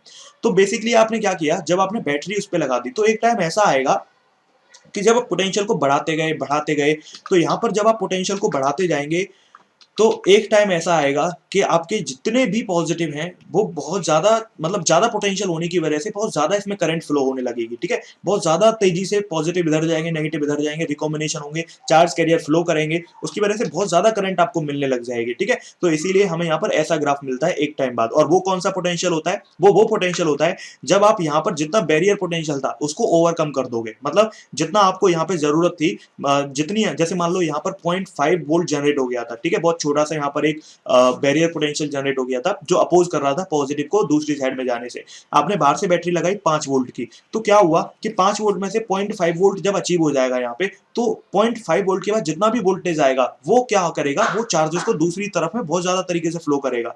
तो ये जो 5 वोल्ट की आपने बैटरी लगाई है इसमें से सिर्फ इफेक्टिव कितना रहेगा, 4.5 वोल्ट, ठीक है। तो यहाँ पर ध्यान रखना है आपको, नी वोल्टेज वो वोल्टेज है जो बैरियर पोटेंशियल के बराबर होता है, यानी कि आप ओवरकम जब कर जाते हो बैरियर पोटेंशियल को तो वो आपका नी वोल्टेज होता है जो आपने बाहर से बैटरी लगाई है, ठीक है। और नी वोल्टेज पर क्योंकि बहुत ज्यादा वोल्टेज आपने कर दिया है तो रिकॉम्बिनेशन अब बहुत ज्यादा होगा, यानी कि चार्ज कैरियर बहुत ज्यादा इधर उधर जाएंगे और आपका करंट भी बहुत ज्यादा मिलेगा। अगर हम इधर बात करें रिवर्स बायसिंग में क्या हो रहा था, इधर हम बहुत ज्यादा नेगेटिव कर रहे थे, तो एक टाइम बाद क्या होगा, इतना ज्यादा आपका वोल्टेज हो जाएगा, एक टाइम बाद उसकी वजह से उल्टा ये होगा कि इतना हाई वोल्टेज हो जाएगा कि आपके जो कोवेलेंट बॉन्ड है ना वही टूट जाएंगे, और वो टूटने की वजह से इतने सारे चार्ज पार्टिकल आएंगे, इतने सारे चार्ज कैरियर इसमें बढ़ जाएंगे क्योंकि उसकी वजह से रिकॉम्बिनेशन होगा ही होगा, ठीक है। तो इसीलिए आपका यहाँ पर ऐसा फिनोमेना आपको दिख रहा है कि एक टाइम तक तो बिल्कुल कुछ नहीं है लेकिन उसके बाद बहुत ज्यादा करंट आपको मिल गया है, ठीक है। और ये जो पॉइंट होता है इसको कहते हैं ब्रेक डाउन वोल्टेज, और ये वर्ड जो काम आएगा वो हमारा काम आएगा जेनर डायोड में, ब्रेक डाउन वोल्टेज, ठीक है। तो आई होप आपको ये कैरेक्टरिस्टिक्स कर्व समझ में आया होगा, ये बहुत जरूरी चीजें हैं, ठीक है, ध्यान रखना। तो इन दोनों में कोई खास अंतर नहीं है, नी वोल्टेज और बैरियर पोटेंशियल में, ये दोनों एक ही चीजें हैं, टर्म अलग अलग हैं। अब आपको याद रखना है क्वेश्चन के लिहाज से, एक चीज होती है आइडियल डायोड, ठीक है। आइडियल डायोड का मतलब क्या होता है, कभी भी क्वेश्चन में आइडियल डायोड मिले तो उसका मतलब ये होता है, देखो अगर मान लो ये फॉरवर्ड बायस में आइडियल डायोड है तो ये ऐसा बिहेव करेगा, मतलब फॉरवर्ड बायसिंग में आइडियल का मतलब क्या है कि रेजिस्टेंस बिल्कुल ही ना हो। हम क्या चाहते हैं, हम चाहते हैं कि अगर हम किसी डायोड को फॉरवर्ड बायसिंग कर रहे हैं तो उसमें हमें अच्छा करंट मिले कम वोल्टेज में, तो आपका रेजिस्टेंस जीरो हो तो ज्यादा बेहतर है। तो फॉरवर्ड बायसिंग में आइडियल कंडीशन ऐसी होती है कि जहां पर कोई भी अपोजिशन ना हो, ठीक है, लेकिन ऐसा तो होता नहीं है, लेकिन ये आइडियल केस है। और रिवर्स बायसिंग में क्या होना चाहिए, रिवर्स बायसिंग में ये होना चाहिए कि आपका आइडियल केस में बिल्कुल ही कुछ नहीं हो, मतलब करंट ही ना मिले हमें, यानी कि रेजिस्टेंस इतना ज्यादा हो जाए कि कितना भी वोल्टेज बढ़ा दो हमें करंट मिलना ही नहीं चाहिए, ठीक है। तो ये आपकी दोनों चीज आपको ध्यान रखनी है। अब आपको दो चीज मिलेंगी आगे चल के, एक मिलेगा एवलांचे ब्रेकडाउन, एक मिलेगा आपका जेनर ब्रेकडाउन, ठीक है। एवलांच और जेनर में अंतर क्या है? जो एवलांच ब्रेकडाउन होता है ना बेसिकली, और एक होता है जेनर ब्रेकडाउन। देखो जेनर डायोड की बात नहीं कर रहे हैं, जेनर ब्रेकडाउन की बात कर रहे हैं, ठीक है। ब्रेकडाउन का मतलब क्या होता है? रिवर्स बायसिंग में कोई चीज थी और उसमें बहुत ज्यादा हाई वोल्टेज हुआ और उसकी वजह से मतलब इलेक्ट्रिक फील्ड जनरेट हुआ और उसकी वजह से बॉन्ड ही टूट गए और बहुत ज्यादा हमें करंट मिल गया, ठीक है। तो एक होता है एवलांच ब्रेकडाउन, एक होता है आपका जेनर ब्रेकडाउन। तो यहाँ पर क्या होता है आपका एवलांच ब्रेकडाउन में, आप जो आपका डायोड है उसके अंदर मॉडरेट डोपिंग करते हो। पहली चीज तो मॉडरेट डोपिंग का मतलब क्या है कि यहाँ पे बहुत ज्यादा डोपिंग नहीं करी, मतलब करंट की गुंजाइश कम है। लेकिन जेनर में आप बहुत ज्यादा हाई डोपिंग करते हो। एक और चीज ध्यान रखना, अगर डोपिंग हाई करते हैं ना तो हमारी जो बैरियर पोटेंशियल होता है, जो हमारी डिप्लीशन रीजन है ना, उस वो छोटा हो जाता है हाई डोपिंग की वजह से, ठीक है। हाई डोपिंग की वजह से हमारा जो डिप्लीशन रीजन है वो छोटा हो जाता है, जबकि मॉडरेट डोपिंग या कम डोपिंग में वो कंपेरेटिवली बड़ा रहता है, ठीक है। चाहे बेशक दोनों में रिवर्स में हो, कोई दिक्कत नहीं है। अब आपका एवलांच में आपने मॉडरेट डोपिंग करी, जेनर में आपने बहुत ज्यादा हाई डोपिंग कर दी। इन दोनों में एक पहला अंतर तो ये होता है, ठीक है। और एवलांच ब्रेकडाउन का फंडा ये होता है कि एवलांच ब्रेकडाउन होता क्यों है भाई? ब्रेकडाउन है इसका मतलब क्या है कि आपने बहुत ज्यादा वोल्टेज बढ़ाया होगा और यहाँ पर एक साथ बहुत सारे इलेक्ट्रॉन होल जनरेट हुए होंगे, ठीक है। तो ब्रेकडाउन हो रहा है, इसका मतलब सिंपल सी बात यह है। तो ये होता क्यों है? यहाँ पर क्या होता है कि जो इलेक्ट्रॉन है उनका कॉलिजन होता है और उसकी वजह से बॉन्ड टूटने लग जाते हैं, ठीक है। जो आपके सेमी कंडक्टर के अंदर बॉन्ड्स होते हैं, जैसे आपके जो भी बॉन्ड्स हैं उसके अंदर जो हमने कोवेलेंट बॉन्ड पढ़े थे, वो टूटने लग जाते हैं इतना ज्यादा इलेक्ट्रिक फील्ड की वजह से, ठीक है। मतलब जो इलेक्ट्रॉन है वो कॉलिजन करेंगे, जब उन्हें ज्यादा एनर्जी मिलेगी तो वो कोलाइड करेंगे बॉन्ड्स के साथ और उन्हें तोड़ देंगे, और उसकी वजह से बहुत सारे इलेक्ट्रॉन एंड होल्स जनरेट हो जाते हैं। और जब एक साथ ही इतने सारे इलेक्ट्रॉन होल्स जनरेट होते हैं और दोनों ही रिवर्स बायसिंग में है, तो इसलिए इसको ब्रेक डाउन कह देते हैं, ठीक है। जेनर में क्या हो रहा है, यहाँ पर आप इतना ज्यादा इलेक्ट्रिक फील्ड कर दे रहे हो कि आपके जो आपके मतलब बॉन्ड है वही टूट गए इलेक्ट्रिक फील्ड की वजह से। यहाँ पर इलेक्ट्रॉन कॉलिजन कर रहे हैं तब आपका हो रहा है, लेकिन यहाँ पर इलेक्ट्रिक फील्ड बहुत ज्यादा हाई होने की वजह से ऐसा हो रहा है, ठीक है। दोनों लगभग एक ही चीजें हैं। अब इसके बाद जो सबसे इंपॉर्टेंट चीज है वो होती है, आपको एम्स में क्वेश्चन मिल सकता है, एम्स वगैरह में थ्योरेटिकल क्वेश्चन मिल सकता है कि एवलांच और जेनर इनमें से कौन सा ऐसा ब्रेकडाउन है जिसमें ज्यादा वोल्टेज की जरूरत होती है, मोर वोल्टेज। तो ऑब्वियस सी बात है किसमें ज्यादा होनी चाहिए, ज्यादा वोल्टेज की जरूरत हमें उसमें होनी चाहिए जिसमें डिप्लीशन रीजन बड़ा है। और हमने अभी भी देखा, क्योंकि इसमें मॉडरेट डोपिंग है तो इसमें डिप्लीशन रीजन आपका थोड़ा सा बड़ा होता है कंपेरेटिवली इसके, क्योंकि हाई डोपिंग की वजह से थोड़ा सा डिप्लीशन रीजन छोटा रह जाता है, ठीक है। हाई डोपिंग आपका क्या कर देता है, थोड़ा सा ज्यादा करंट उसमें आ जाता है हाई डोपिंग की वजह से, तो उस वजह से डिप्लीशन रीजन थोड़ा सा क्योंकि हाई डोपिंग है मतलब ज्यादा चार्ज कैरियर, तो उसकी वजह से करंट ऑब्वियसली नेचुरली ज्यादा होगा, तो इस वजह से थोड़ा सा फर्क दोनों में होता है। तो इसलिए आंसर आएगा एवलांच, ठीक है। तो एवलांच आपका जो होता है उसमें हाई थिक डिप्लीशन लेयर की वजह से ऐसा होता है, ठीक है। अगला पॉइंट है, जल्दी से पढ़ते हैं, जेनर डायोड। तो जेनर डायोड में ध्यान क्या रखना है, जेनर डायोड आपका पहली बात तो रिवर्स बायसिंग में ऑपरेट करता है। अगर आपने फॉरवर्ड में लगा दिया तो क्या होगा, तो ये सिंपल एक डायोड की तरह बिहेव करेगा। फॉरवर्ड बायसिंग में ये सिंपल डायोड की तरह बिहेव करता है। इसका सिंबल ध्यान रखना है, इसका जो सिंबल होता है वो आपका कुछ ऐसा होता है, ठीक है। अच्छा, आपको ये तो पता होना चाहिए कि ये जो आपका ट्रायंगल है वो आपका पी को रिप्रेजेंट करता है, जबकि ये जो आगे वाला जो साइन होता है वो एन को रिप्रेजेंट करता है, ठीक है। अगर याद नहीं है तो ऐसे समझ लो, ठीक है। तो बेसिकली जो हमारा ट्रायंगल है उसको अगर आप देखोगे तो वो कुछ ऐसा पी पी बन जाएगा, ठीक है। तो पी फॉर पॉजिटिव मतलब पी टाइप, है ना। और जो आपका एन है अगर उसको देखोगे तो वो कुछ ऐसा बन जाएगा, ठीक है। तो इसीलिए आप ऐसे भी समझ सकते हो, बट ये बहुत छोटी चीजें हैं तो इसलिए आपको वैसे याद हो जानी चाहिए कि पी कौन सा है एन कौन सा है, आपको बहुत कंफ्यूज होना ही नहीं चाहिए इसके अंदर। तो जेनर डायोड का ये सिंबल है, ठीक है। अब ये बेसिकली करते क्या है साहब, ये आपके वोल्टेज को रेगुलेट करते हैं, ठीक है। कैसे करते हैं वो देख लेते हैं जल्दी से। जैसे मान लो यहां पर आपका एक जेनर डायोड आपने लगा दिया, ठीक है। पहली बात तो जेनर डायोड को हम किस में लगा रहे हैं, क्योंकि वोल्टेज रेगुलेट करेगा तो पैरेलल में लगाएंगे, जिसके अक्रॉस मान लो यहाँ पर आपने एक पंखा लगा दिया, ठीक है, या फिर कोई लोड लगा दिया, कोई बल्ब लगा दिया, और आपने ये कोई लोड लगा दिया और इसके अक्रॉस आपको क्या करना है, इसके अक्रॉस वोल्टेज को रेगुलेट करके रखना है। या फिर मान लो आपका मोबाइल फोन है, अब मोबाइल फोन में अगर ज्यादा वोल्टेज चले जाए, हो सकता है उसकी जो आईसी वाईसी वो सब फूक जाए, ठीक है। हो सकता है कि जो हमारा पंखा है वो चले ही ना। तो इसका मतलब क्या है, ज्यादा वोल्टेज से हमें बचाना है चीजों को, तो हम क्या कर देंगे, अगर यहाँ पर एक जेनर डायोड लगा दें तो वो क्या करेगा, वो उसकी जो खास बात है वो यही है कि वो वोल्टेज को रेगुलेट कर लेता है। मतलब जितने वोल्टेज कितना भी बढ़ा दो, यहाँ पर आप कितने भी वोल्टेज बढ़ाते जाओ, लेकिन इस पर कोई फर्क ही नहीं पड़ेगा। क्यों नहीं पड़ेगा देख लेते हैं। देखो, मान लो आपने यहाँ पर बहुत सारा वोल्टेज लगा दिया, ठीक है, और देखो क्योंकि रिवर्स बायसिंग में ऑपरेट कर रहा है तो हमें बैटरी का कैसे लगाना पड़ेगा, हमें नेगेटिव लेना पड़ेगा। क्यों? क्योंकि आपका जेना डायोड में इधर पी साइड है, तो हमें ऑब्वियसली बात है इधर वाली नेगेटिव टर्मिनल लेना पड़ेगा, क्योंकि हमें रिवर्स बायसिंग करनी है, क्योंकि रिवर्स बायसिंग में ही ऑपरेट करता है जेना डायोड, जो अपना पर्पज है वो रिवर्स बायसिंग में ही पूरा करता है। ये हमारे वोल्टेज अक्रॉस जेना डायोड है। आपने क्या किया, ये जो रेजिस्टेंस होता है ना, बेसिकली इसी का बहुत बड़ा फंक्शन होता है, ये होता है ड्रॉपिंग रेजिस्टेंस। इसका काम क्या होता है, आप समझ गए होंगे नाम से।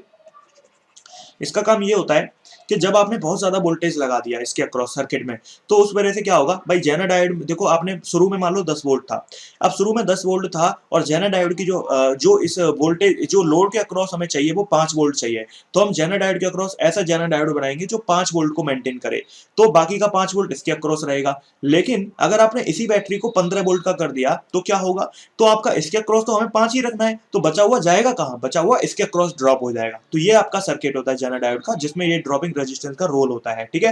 तो आई होप आपको ये समझ में आया होगा। आगे बढ़ते हैं, इसके ऊपर क्वेश्चन करते हैं, ठीक है। क्वेश्चन कैसा आएगा वो मैं अभी आगे बताऊंगा, लेकिन उससे पहले मैं एक और चीज आपको करा देता हूं, वो है रेक्टिफायर, ठीक है।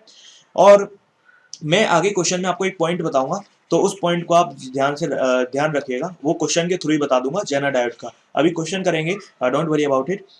रेक्टिफायर की अगर मैं बात करूं तो रेक्टिफायर और आपका एक होता है एम्पलीफायर, ठीक है। ध्यान रखना, ये दो ऐसे पूरे सेमीकंडक्टर में चीजें हैं जिनमें आपकी एसी सप्लाई रहेगी, ठीक है। बाकी पूरे सेमीकंडक्टर में सिर्फ डीसी करंट का ही काम होता है, इन दोनों में सिर्फ एसी का काम रहता है, ध्यान रखें। तो रेक्टिफायर और एम्पलीफायर ही केवल ऐसे हैं जिनको एसी की जरूरत पड़ेगी, ठीक है। ये ट्रांजिस्टर के टॉपिक में आएगा, एक हमारा कॉमन एमीटर ट्रांजिस्टर हम पढ़ेंगे, वहां पर बेसिकली ये एम्पलीफायर की तरह काम करवाएंगे उस पर। और रेक्टिफायर में हमारा वही है, रेक्टिफायर क्या होता है, देखो रेक्टिफायर ऐसे डिवाइसेस होते हैं जो एसी को, यानी कि जो आपके साइक्लिक जो भी आपके मतलब जो साइकिल में चल रहे हैं, जैसे एसी जो करंट होता है उसकी एक प्लस और माइनस साइकिल होती है, तो ये एसी को डीसी में कन्वर्ट करने का काम करते हैं बेसिकली रेक्टिफायर। और जो एम्पलीफायर होते हैं उनका हम बाद में पढ़ेंगे, ये एम्पलीफाई करते हैं सिग्नल को, ठीक है।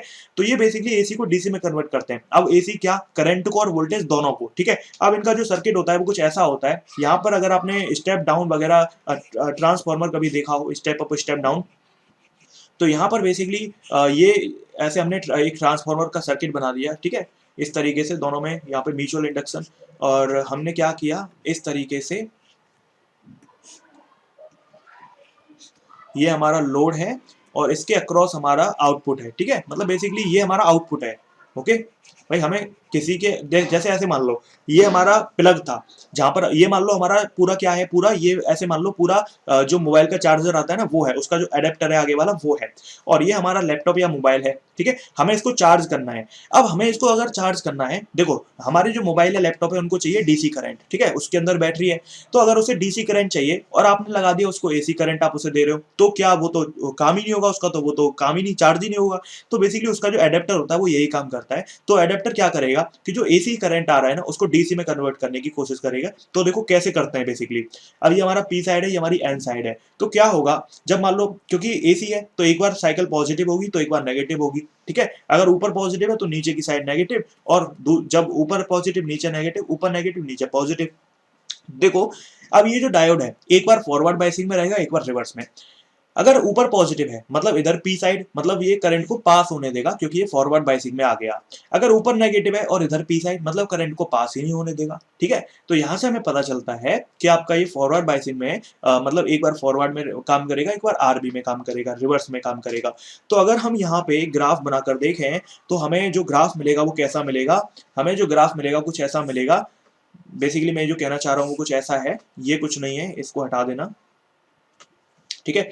तो हमें जो ग्राफ मिलेगा देखो कुछ ऐसा, अगर हम ऊपर जो ग्राफ बना रहे हैं वो सपोज हम बना रहे हैं आपका जो हमें शुरू में मिल रहा था एसी, और नीचे हम बना रहे हैं जो हमें आउटपुट मिला है, ठीक है। और ऐसे हमने बना दिया इसको, ठीक है। अब हमें जो एसी मिल रहा था वो तो ऐसे साइकिल में चल रहा है, ठीक है, ऐसे ऐसे उसकी साइकिल है पूरी।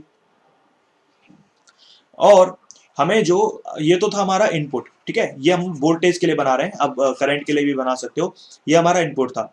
लेकिन हमें आउटपुट कैसा मिला, देखो आउटपुट ऑब्जर्व करते हैं। आउटपुट हमें ऐसा मिला, जब एक बार पॉजिटिव है तो इधर आपका पी साइड है, मतलब क्या हुआ, अगर इधर पॉजिटिव है इधर पी साइड है, मतलब फॉरवर्ड बायसिंग में, मतलब करंट पास होगा और आपका इसके अक्रॉस करंट पहुंचेगा, मोबाइल चार्ज होगा, ठीक है, हो गया।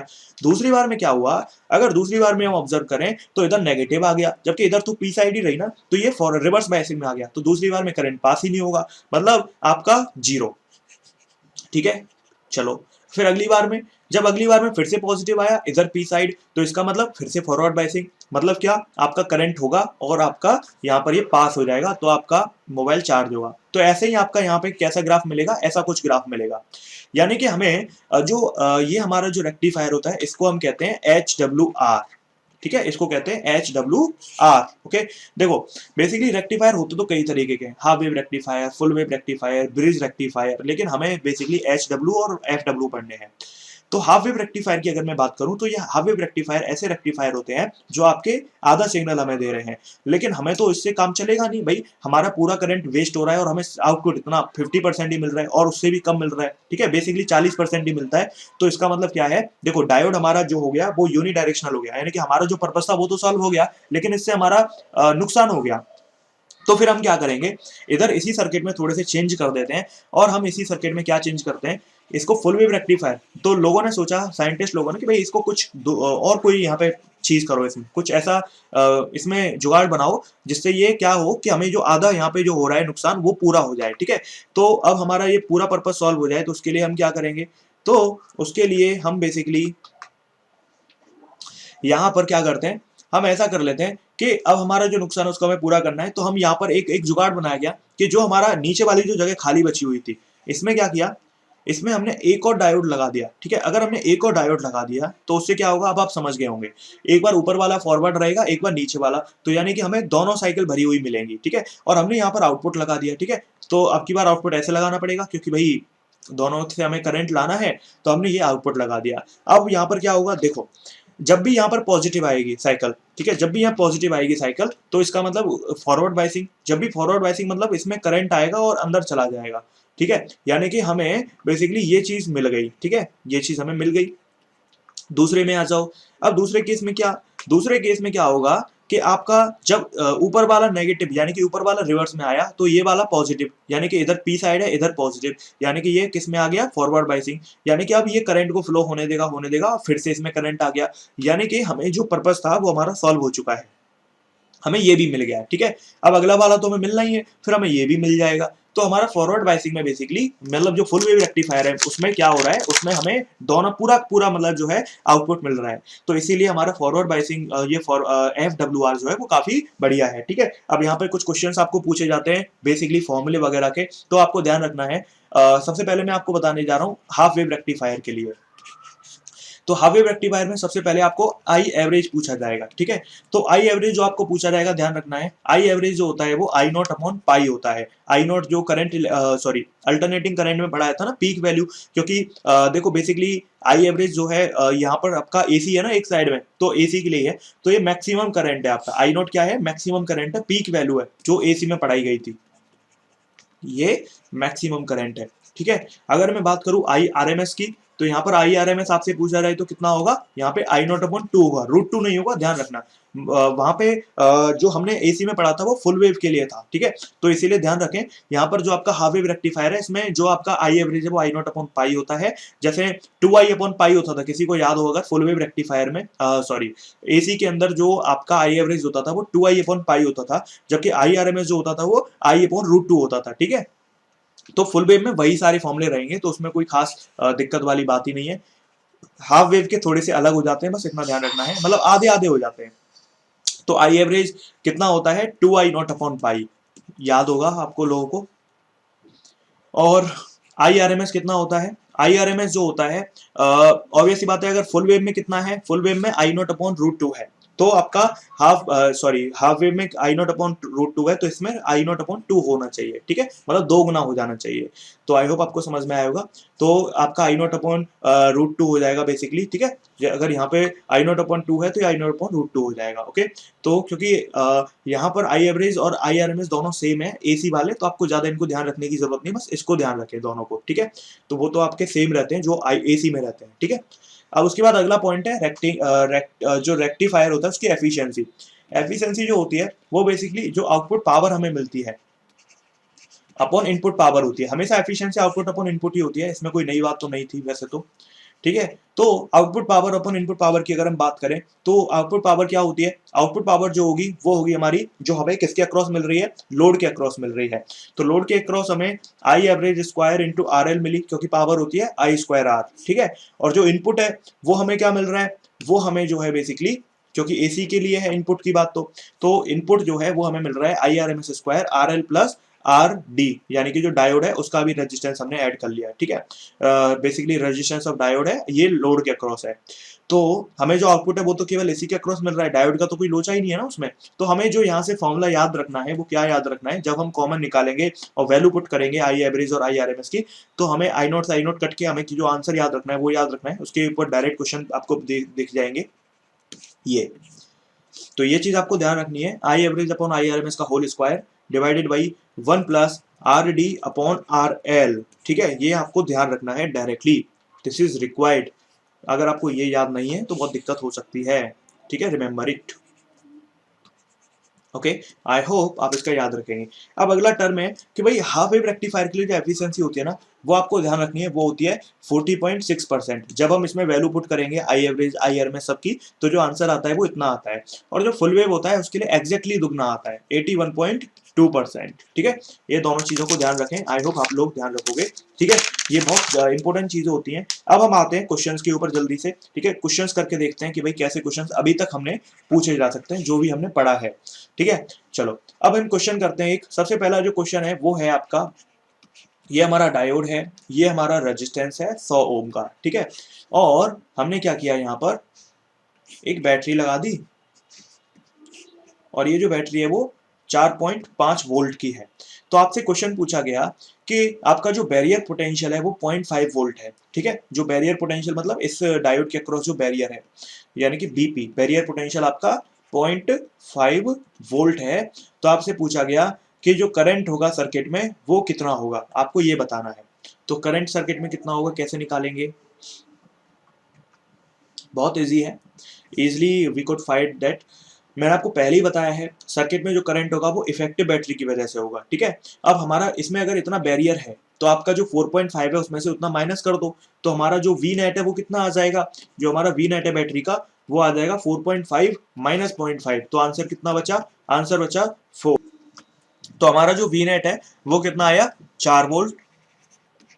और हमारा जो करंट है वो हमें निकालना है, तो कैसे निकालेंगे, अगर हमारा वी नेट आ चुका है, ठीक है, तो वी नेट 4 अपॉन क्या कर देंगे, रेजिस्टेंस जो 100 है, तो आंसर कितना आ जाएगा, इतने एम्पियर, ठीक है। ये तो था बहुत सिंपल। अगर हम बात करें और आगे, अगर हम और थोड़े से क्वेश्चंस की बात करें तो क्या हो सकता है, तो अगला क्वेश्चन है जेनर डायोड का, जिसकी मैं बात कर रहा था। तो बेसिकली एक जेनर डायोड है, ठीक है, हमने एक ड्रॉपिंग रेजिस्टेंस लगा दिया और एक हमने एक जेनर डायोड लगा दिया इस तरीके से, और इसके पंख बना लिए, और हमने इधर क्या ले लिया, अपना लोड, पंखा, कूलर, एसी जो भी है। तो इधर हमने क्या ले लिया, आर, जो हमारा ड्रॉपिंग रेजिस्टेंस है, ये हमारा क्या है, जेनर डायोड है। क्वेश्चन ये है कि अगर जेनर डायोड के अक्रॉस वोल्टेज 6 वोल्ट है, मतलब इसके अक्रॉस जो वोल्टेज है ना वो 6 वोल्ट है, इसका मतलब क्या कि हमें 6 वोल्ट ही मेंटेन करके रखना है हमेशा। तो आपका जो लोड करंट है वो आपका 4 मिली एम्पियर है, ठीक है। मतलब जो आपका लोड करंट, इसका मतलब क्या होगा, जो लोड से करंट होकर निकल रहा है वो 4 मिली एम्पियर है, ध्यान रखें। अब क्वेश्चन ने कहा है कि अगर अनरेगुलेटेड इनपुट 10 वोल्ट है, अनरेगुलेटेड मतलब जिसको आप रेगुलेट नहीं कर रहे हो, बेसिकली जो रेगुलेशन में नहीं है, मतलब जो बाहर से आप जो करंट की बात कर रहे हो वो ये। अब मुझे बताओ, अगर मैं बैटरी बनाऊं तो कैसी बनाऊंगा, इधर वाला कौन सा टर्मिनल लेना पड़ेगा, बड़ा वाला, ठीक है, पॉजिटिव, क्यों, क्योंकि इधर एन है, ओके। और हमें ध्यान होना चाहिए कि जो हमारा जेनर डायोड है वो रिवर्स बायसिंग में ऑपरेट करता है, अगर इधर नेगेटिव है तो इधर पॉजिटिव है। तो इसका मतलब क्या है, ये हमारा जो वोल्टेज आएगा वो कितना आएगा, ये आएगा हमारा बेसिकली 10 वोल्ट, ठीक है। ये हमें दिया गया है इतना क्वेश्चन के अंदर। और हमसे क्या कहा गया है, हमसे कहा गया है कि हमें आर की वैल्यू फाइंड करनी है, we have to find the value of R, ठीक है। अब इस क्वेश्चन में मुझे ना एक इंफॉर्मेशन आपको देनी है, उसके बिना ये क्वेश्चन हो ही नहीं सकता। इंफॉर्मेशन ये है कि जितना करंट लोड रेजिस्टेंस से पास होता है उसका 5 गुना करंट किससे पास होता है, जेनर डायोड से। अगर ये 4 है तो ऑब्वियस सी बात है, इससे कितना पास होगा 5 टाइम्स। तो आपको ये पॉइंट लिख लेना है अपने नोटबुक में, जहां भी आप नोट्स बना रहे थे अभी तक उसमें लिख लो कि भाई जो जेनर डायोड से करंट पास होता है ना वो 5 टाइम्स होता है लोड करंट का, ठीक है। तो आपका जो जेनर डायोड से करंट होगा वो 4 टाइम हो जाएगा किसका, सॉरी 5 टाइम्स हो जाएगा 4 मिली एम्पियर का, तो आंसर आ जाएगा 20 मिली एम्पियर। अब इस इंफॉर्मेशन का यूज करके आप इजिली कर सकते हो। कैसे करोगे, अगर हमें यहाँ पे 20 मिली एम्पियर मिला, यहाँ पे 4 मिली एम्पियर मिला, तो हमें ओवरऑल कितना बैटरी से मिल रहा होगा, 24 मिली एम्पियर। यानी कि हमें इसके अक्रॉस एक चीज तो पता चल गई, वोल्टेज और निकाल लें। अगर वोल्टेज पता चल गया, करंट पता चल गया, तो आर तो वैसे ही निकाल सकते हो। वोल्टेज कैसे निकालें वो सोच लो। अगर इसके अक्रॉस 6 है तो इसके अक्रॉस भी 6 है, तो बचा हुआ इसके अक्रॉस, तो क्या कर दोगे, voltage upon current. Please try to do it, करने की कोशिश कर लें, इजीली कर सकते हो इसको, ठीक है। कोई ऐसा इश्यू इसमें है नहीं वैसे तो। अगर हमें वोल्टेज पता है, करंट पता है, आर निकालना है, बहुत इजी है निकालना, कोई ऐसा इशू इसमें नहीं है।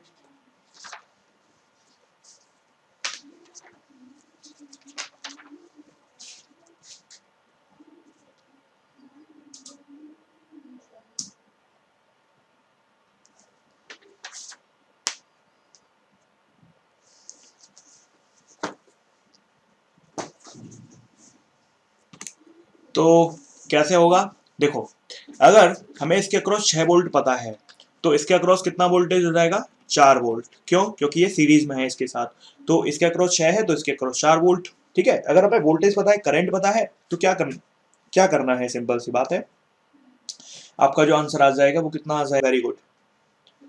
तो यहां से हमारा जो आंसर आना चाहिए रेजिस्टेंस का, वो आना चाहिए वोल्टेज अपॉन करंट। वोल्टेज है हमारा 4 वोल्ट, करंट है हमारा 24 मिली एम्पियर, मिली का मतलब 10 की पावर -3, तो आंसर आ जाएगा 1000 अपॉन 6 ओम, ठीक है। या फिर इसको सॉल्व करोगे तो 166.67 ओम, ठीक है। आई होप आपको ये समझ में आया होगा, ठीक है। चलो आगे बढ़ें, और आगे बढ़ेंगे, और आपका क्वेश्चन तो यहाँ पे बहुत सारे पॉसिबल हो सकते हैं, लेकिन हम ज्यादा क्वेश्चन हम नहीं करेंगे, ठीक है। ऐसे ही क्वेश्चन घुमा फिरा कर आते हैं, आगे बढ़ेंगे जो हमारा सबसे इंपॉर्टेंट टॉपिक है, और मुझे कुछ उसमें ट्रिक्स वगैरह भी बतानी है ट्रांजिस्टर के अंदर, ठीक है।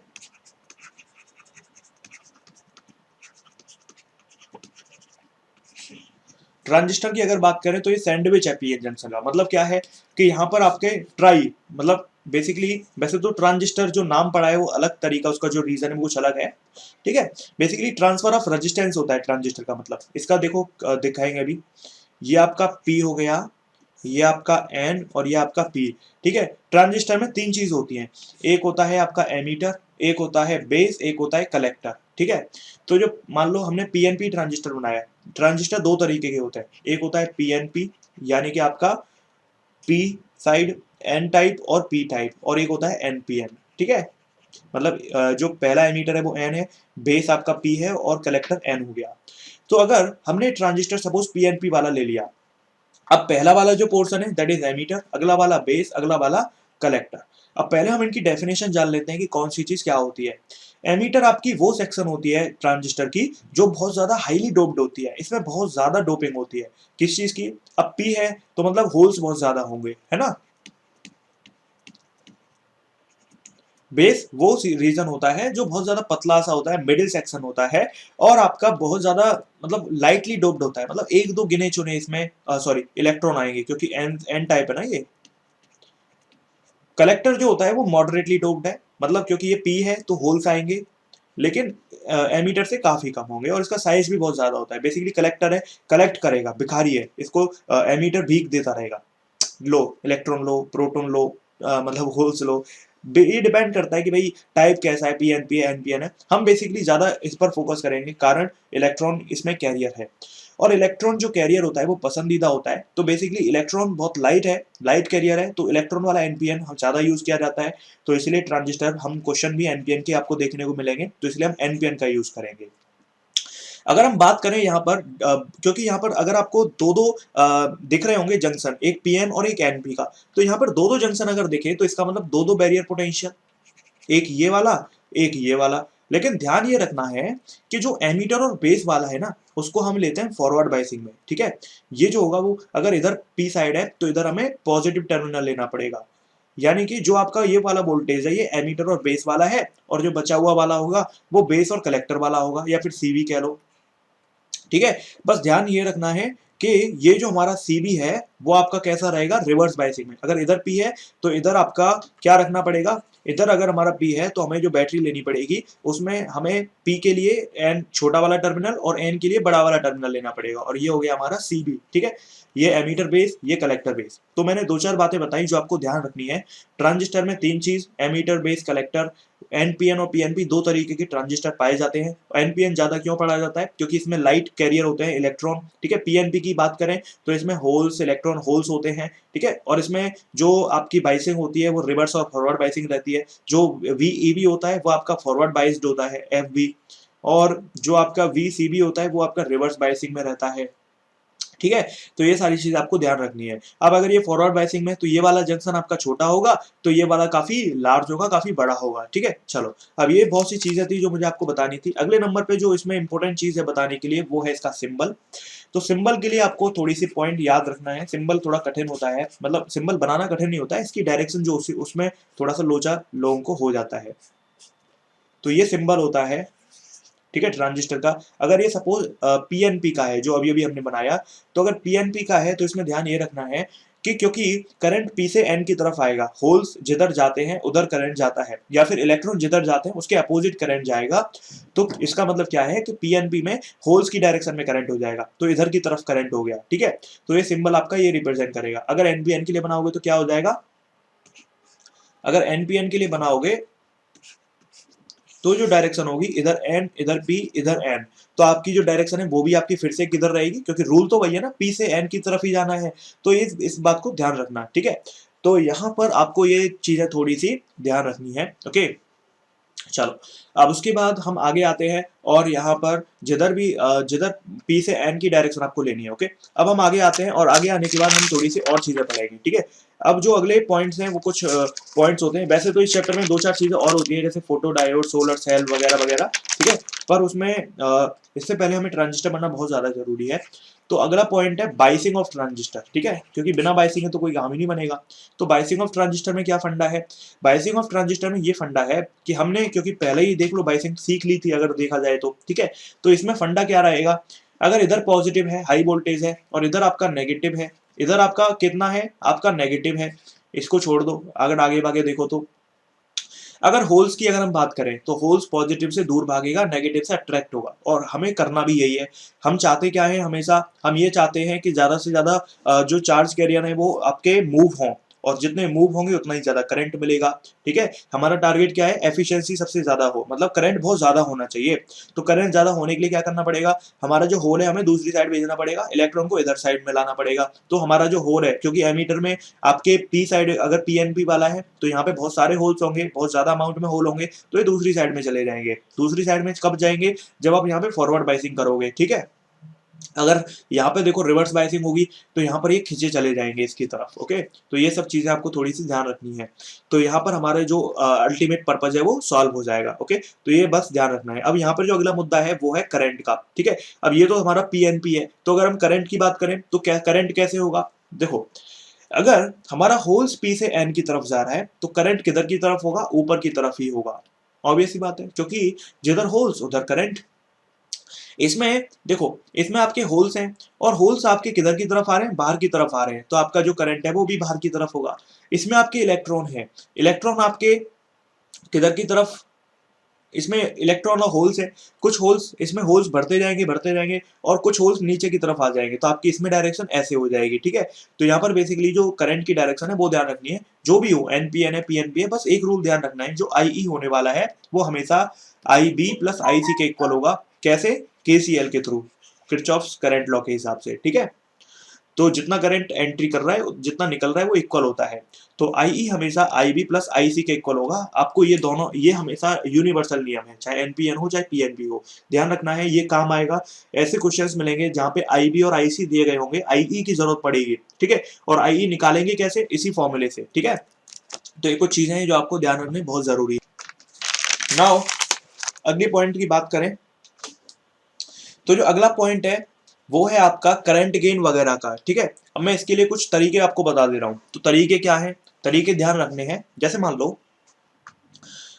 तरीका ये है कि पहली बात तो जो हमारा ट्रांजिस्टर होता है, ठीक है, जो हमारा एनपीएन है बेसिकली, उसको हम तीन फॉर्मेट में ले सकते हैं। एक बार बेस को कॉमन ले सकते हैं, एक बार एमीटर को, और एक बार हमारा कलेक्टर को, ठीक है। तो यहाँ पर आपके अलग अलग तरीके के फॉर्मेट होते हैं। अब गुरु मंत्र क्या है, कभी भी रटना नहीं है, ठीक है। तो रटना नहीं है तो कैसे करें, अगर रटना नहीं है तो फिर क्या करना है, जो भी हमारा जो भी जैसे हमें कॉमन एमीटर के लिए हमें क्या फाइंड करना है, current gain, voltage gain, power gain, question पूछे जाएंगे करंट गेन वगैरह के। कॉमन बेस, कॉमन कलेक्टर, मान लो हमें सबसे पहले कॉमन बेस वाला ही ले लेते हैं। अगर हमें कॉमन बेस वाला दिया है तो ध्यान रखना है, एक नियम याद रखना है कि आउटपुट को कलेक्टर पसंद है, इनपुट को बेस पसंद है। नियम क्या है, आउटपुट को कलेक्टर पसंद है, इनपुट को बेस पसंद है। हमेशा आउटपुट पे कलेक्टर रखना है, इनपुट वाली साइड में बेस रखना है।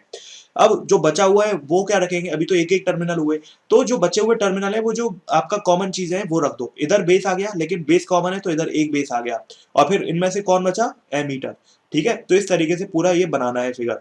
अब अगर हमें मान लो करंट गेन निकालना है, तो इसमें जो करंट गेन होता है उसे अल्फा से रिप्रेजेंट करते हैं, कॉमन एमीटर में उसको बीटा से, और कॉमन कलेक्टर में उसे गामा से रिप्रेजेंट करते हैं। तो अब जो अल्फा होगा यानी कि करंट गेन होगा, करंट गेन का मतलब समझ रहे हो, एफिशिएंसी एक तरीके से, मतलब output current upon input current. तो आउटपुट करंट बताओ कितना है, आउटपुट करंट देखो जो चीज कॉमन है ना उसको नहीं लेना है। आउटपुट करंट है आईसी और इनपुट करंट है आईई, हो गया, रटना बिल्कुल नहीं है। अब यहाँ पे अगली चीज पूछी जाती है वोल्टेज गेन। वोल्टेज गेन क्या होगा, current gain into resistance out upon in. तो करंट गेन कितना है, करंट गेन है अल्फा इनटू आर आउट कितना है, R C upon R E, ठीक है। तो यहां पर आपका ये हो गया। अब मुझे बताओ कि भाई जो हमारा आउटपुट करंट होता है, अच्छा मुझे ये बताओ हमारा जो एमीटर का करंट है और जो कलेक्टर का करंट है ज्यादा कौन सा होगा, एमीटर का या कलेक्टर का। ऑब्वियस सी बात है जो करंट होगा वो किसका ज्यादा होगा, एमीटर का ज्यादा होगा। भाई जो करंट होता है वो एमीटर का ज्यादा होना चाहिए। क्यों होना चाहिए, क्योंकि आपकी जो आई है वो आई बी प्लस आई सी के इक्वल होती थी, ठीक है, वैसे भी। और दूसरी चीज उसके अलावा ये भी है कि आई और आई सी के अलावा भी हम जानते हैं कि जो आपका पहला वाला होता है वो फॉरवर्ड बायसिंग में होता है, ठीक है, बेस और एमीटर वाला, ठीक है। तो कई सारी चीजें हैं जो इसके लिए रेस्पॉन्सिबल हैं, ठीक है। अब आपको ध्यान रखना है, तो आप यहां से देखोगे तो हमारा जो अल्फा है वो एक से कम आना चाहिए, ज्यादा कम आना चाहिए, क्योंकि डिनोमिनेटर बड़ा है तो आंसर छोटा हो जाएगा, ठीक है। अगर हम बात करें वोल्टेज गेन की, तो अगर अल्फा हमारा, अगर देखो आउटपुट वोल्टेज की बात करें, आउटपुट रेजिस्टेंस की बात करें, तो मुझे बताओ आउटपुट वाला आपका कैसा है, जो कलेक्टर बेस वाला था वो रिवर्स बायसिंग में था, तो हमारा रेजिस्टेंस ये बहुत ज्यादा होगा, जबकि आपका अंदर वाला फॉरवर्ड का था। तो फॉरवर्ड बायसिंग और रिवर्स बायसिंग का है, तो इसका मतलब जो वोल्टेज गेन है वो भी आपका कैसा रहेगा, अगर नीचे वाला आपका कैसा है, कम है, ऊपर वाला आंसर ज्यादा है, तो वोल्टेज गेन आपका एक से ज्यादा हो जाएगा, ठीक है। मतलब एक का मतलब 100% होता है, ठीक है। चलो अब अगली चीज पावर गेन। तो पावर गेन क्या होती है, V gain into I gain, ठीक है, बहुत सिंपल सी चीजें हैं, ओके। चलो अब आगे बढ़ते हैं। अगला है आपका कॉमन एमीटर, जो सबसे ज्यादा पॉपुलर है, ठीक है। इसके ऊपर सबसे ज्यादा चीजें पूछी जाएंगी। क्यों, कारण है क्योंकि कॉमन एमीटर सबसे बढ़िया रहता है। देखो पता चल जाएगा, आउटपुट को कलेक्टर पसंद है, इनपुट को बेस पसंद है ना। ये बेसिकली जो ये जो आउटपुट को कलेक्टर और इनपुट को बेस पसंद है, इसका जो आइडिया आया था वो आया था, एक मूवी आई थी सलमान खान की, बेस पसंद है ऐसा कुछ था। तो उससे आइडिया आया था इसका बेसिकली। तो अगर एमीटर की बात करें तो इधर भी एमीटर और इधर भी एमीटर, क्योंकि कलेक्ट कॉमन है ना, तो इधर भी होना चाहिए उधर भी होना चाहिए। अगर मैं बात करूं इसकी, तो यहाँ पे फिर जो करंट गेन होता है उसको रिप्रेजेंट करते हैं बीटा से। बीटा क्या होता है, करंट गेन होता है कॉमन एमीटर का। तो बीटा क्या है, output current upon input current, क्योंकि जो चीज कॉमन है उसको तो लेना नहीं है, तो आईसी अपॉन आईबी, रटना कुछ भी नहीं है, नेवर एवर, ठीक है, आईसी अपॉन आईबी, ओके।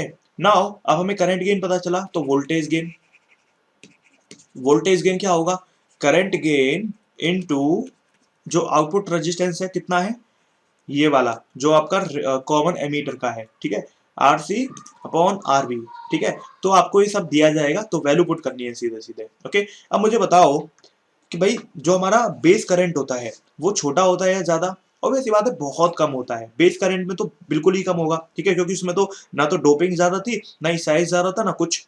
लेकिन आईसी इसके कंपैरिजन में काफी ज्यादा होगा।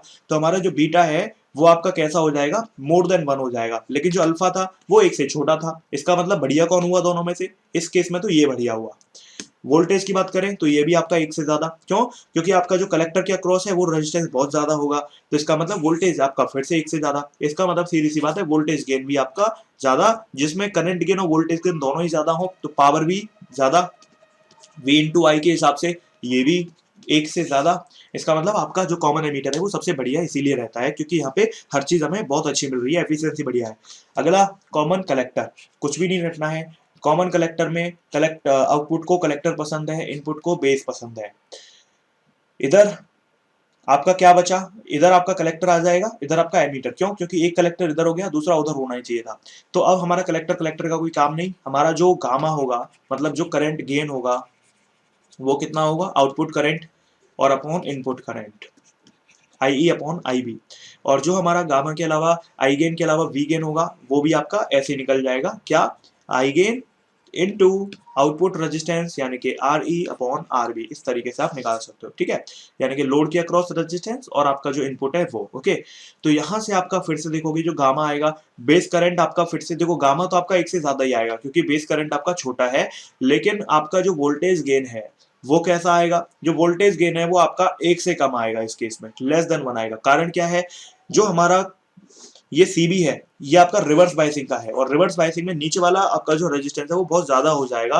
अगर ये बहुत ज्यादा हो जाएगा तो इसका मतलब जो आपका आंसर है वो छोटा हो जाएगा, यानी कि ये आंसर आपका 1 से कम आएगा। तो आप बताओ कौन बेहतर हुआ, सीबी के अंदर अल्फा बढ़िया था, लेकिन ये आपका कैसा था, बेकार था। इसमें आपका ये बढ़िया ये दोनों ही हमारे गेन हो रहे हैं, लेकिन इसमें आपका एक बढ़िया है करंट वाला, लेकिन वोल्टेज बेकार है। तो आपके सीबी और सीसी दोनों में पावर गेन अच्छी नहीं मिलेगी, इसलिए कॉमन एमीटर हमारा यूज किया जाता है। कॉमन एमीटर की एक और खास बात आपको ध्यान रखनी है, अब जैसे हम वैसे तो एम्पलीफायर में पढ़ लेंगे, लेकिन आपको फिर भी ध्यान रखनी है कि जो कॉमन एमीटर होता है ना वो आउटपुट उसमें 180 के फेज डिफरेंस में मिलता है। अगर इनपुट आपका कैसा था तो आउटपुट आपको ये आउटपुट है तो इनपुट वो रहेगा, ठीक है। मतलब यहाँ पर जो इन दोनों के बीच में फेज डिफरेंस होता है वो पाई का रहता है 180 डिग्री का, ठीक है, और यही चीज एम्पलीफायर में भी काम आती है, ओके। चलो, तो आपको ये सब चीजें ध्यान रखनी है। अब इससे भी ज्यादा जरूरी चीजें हैं अल्फा बीटा और गामा के बीच में कुछ रिलेशंस जो आपको बेहद याद जरूरी है रखना, ठीक है। तो जो अल्फा होता है वो होता है बीटा अपॉन बीटा प्लस 1, ये आपको बहुत जरूरी है ध्यान रखना, ये बेहद इंपॉर्टेंट है। और उसके अलावा जो बीटा होता है वो क्या हो जाएगा फिर, अल्फा 1 माइनस अल्फा। ये आपको दोनों रिलेशन एक ही बात है, इसे याद रखो या इसे, पर दोनों ही बेहद जरूरी है, याद रखना, ठीक है, इस बात को ध्यान रखें, ओके। चलो, तो आई होप आपको ये सारी चीजें समझ में आई होंगी। अब हम यहाँ पर कैरेक्टरिस्टिक्स कर्व की बात कर लें, तो मैं आपको बता दूं थोड़ा सा, कैरेक्टरिस्टिक्स कर्व में जो इनपुट कैरेक्टरिस्टिक्स होता है वो यहाँ पर जो बेसिकली इनपुट कैरेक्टरिस्टिक्स कर्व होता है वो कुछ ऐसा आएगा। ये हमने क्या किया, इधर की साइड करंट लेना होता है, इधर की साइड वोल्टेज। तो यहाँ पर हमारा आईवी कैरेक्टरिस्टिक्स जो होता है वो इनपुट और आउटपुट के लिए अलग अलग हुआ। देखो, जो हमारा इनपुट का होगा वो कुछ ऐसा होता है। यहाँ पर क्या है, बेसिकली इनपुट कैरेक्टरिस्टिक्स के लिए हमें जो VCE है ना उसको फिक्स रखना पड़ता है, ठीक है। अगर मान लो हमारा जो कॉमन एमीटर के क्रॉस वोल्टेज था वो 4 वोल्ट हमने फिक्स रख दिया, ठीक है। फिक्स क्यों रखना पड़ रहा है, अगर फिक्स रखेंगे तो क्या होगा, अगर हमारा कॉमन एमीटर के अक्रॉस हमने वोल्टेज फिक्स कर दिया, मतलब हमारा जो कलेक्टर और एमीटर के अक्रॉस हमने वोल्टेज फिक्स कर दिया, तो उससे फायदा क्या मिलता है कि जो हमारा बेस करंट है, देखो यहाँ पर आपका input current basically base current ही है, ठीक है। तो जो हमारा बेस करंट है वो वोल्टेज बढ़ाने से आपका बढ़ता जाएगा, ठीक है। तो मतलब जितना अगर आपने वोल्टेज को फिक्स कर दिया जो आपका कलेक्टर और एमीटर के अक्रॉस, तो उससे क्या होगा, बेस करंट आपका जो वोल्टेज है उसे बढ़ाओ, करंट भी बढ़ता जाएगा। लेकिन आपका जो आउटपुट मिलेगा वो कैसा मिलेगा, आउटपुट आपको ध्यान रखना है, आउटपुट के केस में क्या फंडा रहेगा, अगर हम आउटपुट बना रहे हैं तो वो कुछ ऐसा मिलता है, ठीक है। ऐसा क्यों मिलता है, ऐसा इसलिए मिलता है, ये सैचुरेशन क्यों आ रहा है करंट में, मतलब ये हमारा अगर करंट है तो ये हमारा वोल्टेज है। ऐसा क्यों हो रहा है कि जो हमारा वोल्टेज है उसको बढ़ाने पर भी करंट नहीं बढ़ रहा है, ठीक है, करंट देखो वहीं के वही है। ऐसा इसलिए हो रहा है क्योंकि हम यहाँ पर जो फिक्सिंग कर देते हैं वहां पर हम जो है किसको फिक्स कर देते हैं, जो हमारा बेसिकली ये ग्राफ है ना वो IC और VCE के बीच में, क्योंकि आउटपुट करंट कौन सा है, कलेक्टर करंट है। हम यहाँ पर IB को फिक्स कर देते हैं कलेक्टर करंट को देखने के लिए, क्योंकि अगर हम सब चीज को वेरी करेंगे तो हमारा अगर कलेक्टर करंट को हम ऑब्जर्व कर रहे हैं, अगर हमने बेस करंट को भी बढ़ने दिया तो ये ग्राफ कभी ढंग से हमें मिलेगा ही नहीं। तो एक बेस करंट की फिक्स वैल्यू रख देते हैं कि भाई इससे ऊपर हम इसको बढ़ने नहीं देंगे। तो उससे क्या होगा, अगर बेस करंट हमने फिक्स कर दिया तो जो एमीटर से कलेक्टर की तरफ इलेक्ट्रॉन आ रहे होंगे या जो आपके होल्स आ रहे होंगे, अगर बेस करंट फिक्स है तो इसका मतलब एक पर्टिकुलर अमाउंट के ऊपर आपका वो जो इलेक्ट्रॉन है वो उसमें कलेक्टर में आ ही नहीं पाएंगे।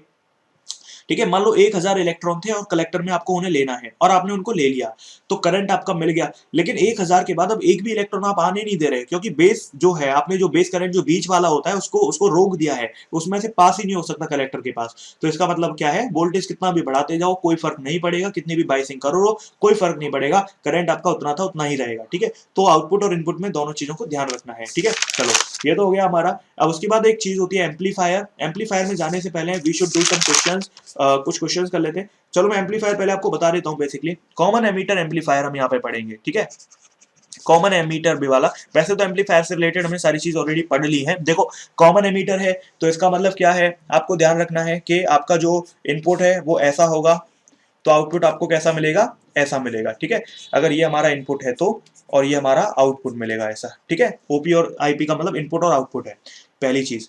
दूसरी चीज ध्यान रखनी है आपको यहाँ पे करंट गेन वगैरह कैसे मिलते हैं, तो आपको यहाँ पे करंट गेन सपोज बीटा आपको मिला। ठीक है, तो जो बीटा होगा करंट गेन, क्योंकि यही तो था कॉमन एमीटर के अंदर बीटा ही था, तो वो कितना होगा, वो कितना होगा IC अपॉन IP। ये हमने देख भी लिया कैसे, अगर कॉमन एमीटर है तो कलेक्ट आउटपुट को कलेक्टर पसंद है, इनपुट को बेस पसंद है, तो इधर आपका क्या आ जाएगा एमीटर और इधर भी एमीटर। ठीक है, एमीटर एमीटर को हटा दो तो इधर IC है और इधर IB है, तो IC अपॉन IB। ठीक है, बीटा हमने ऑलरेडी पढ़ लिया है।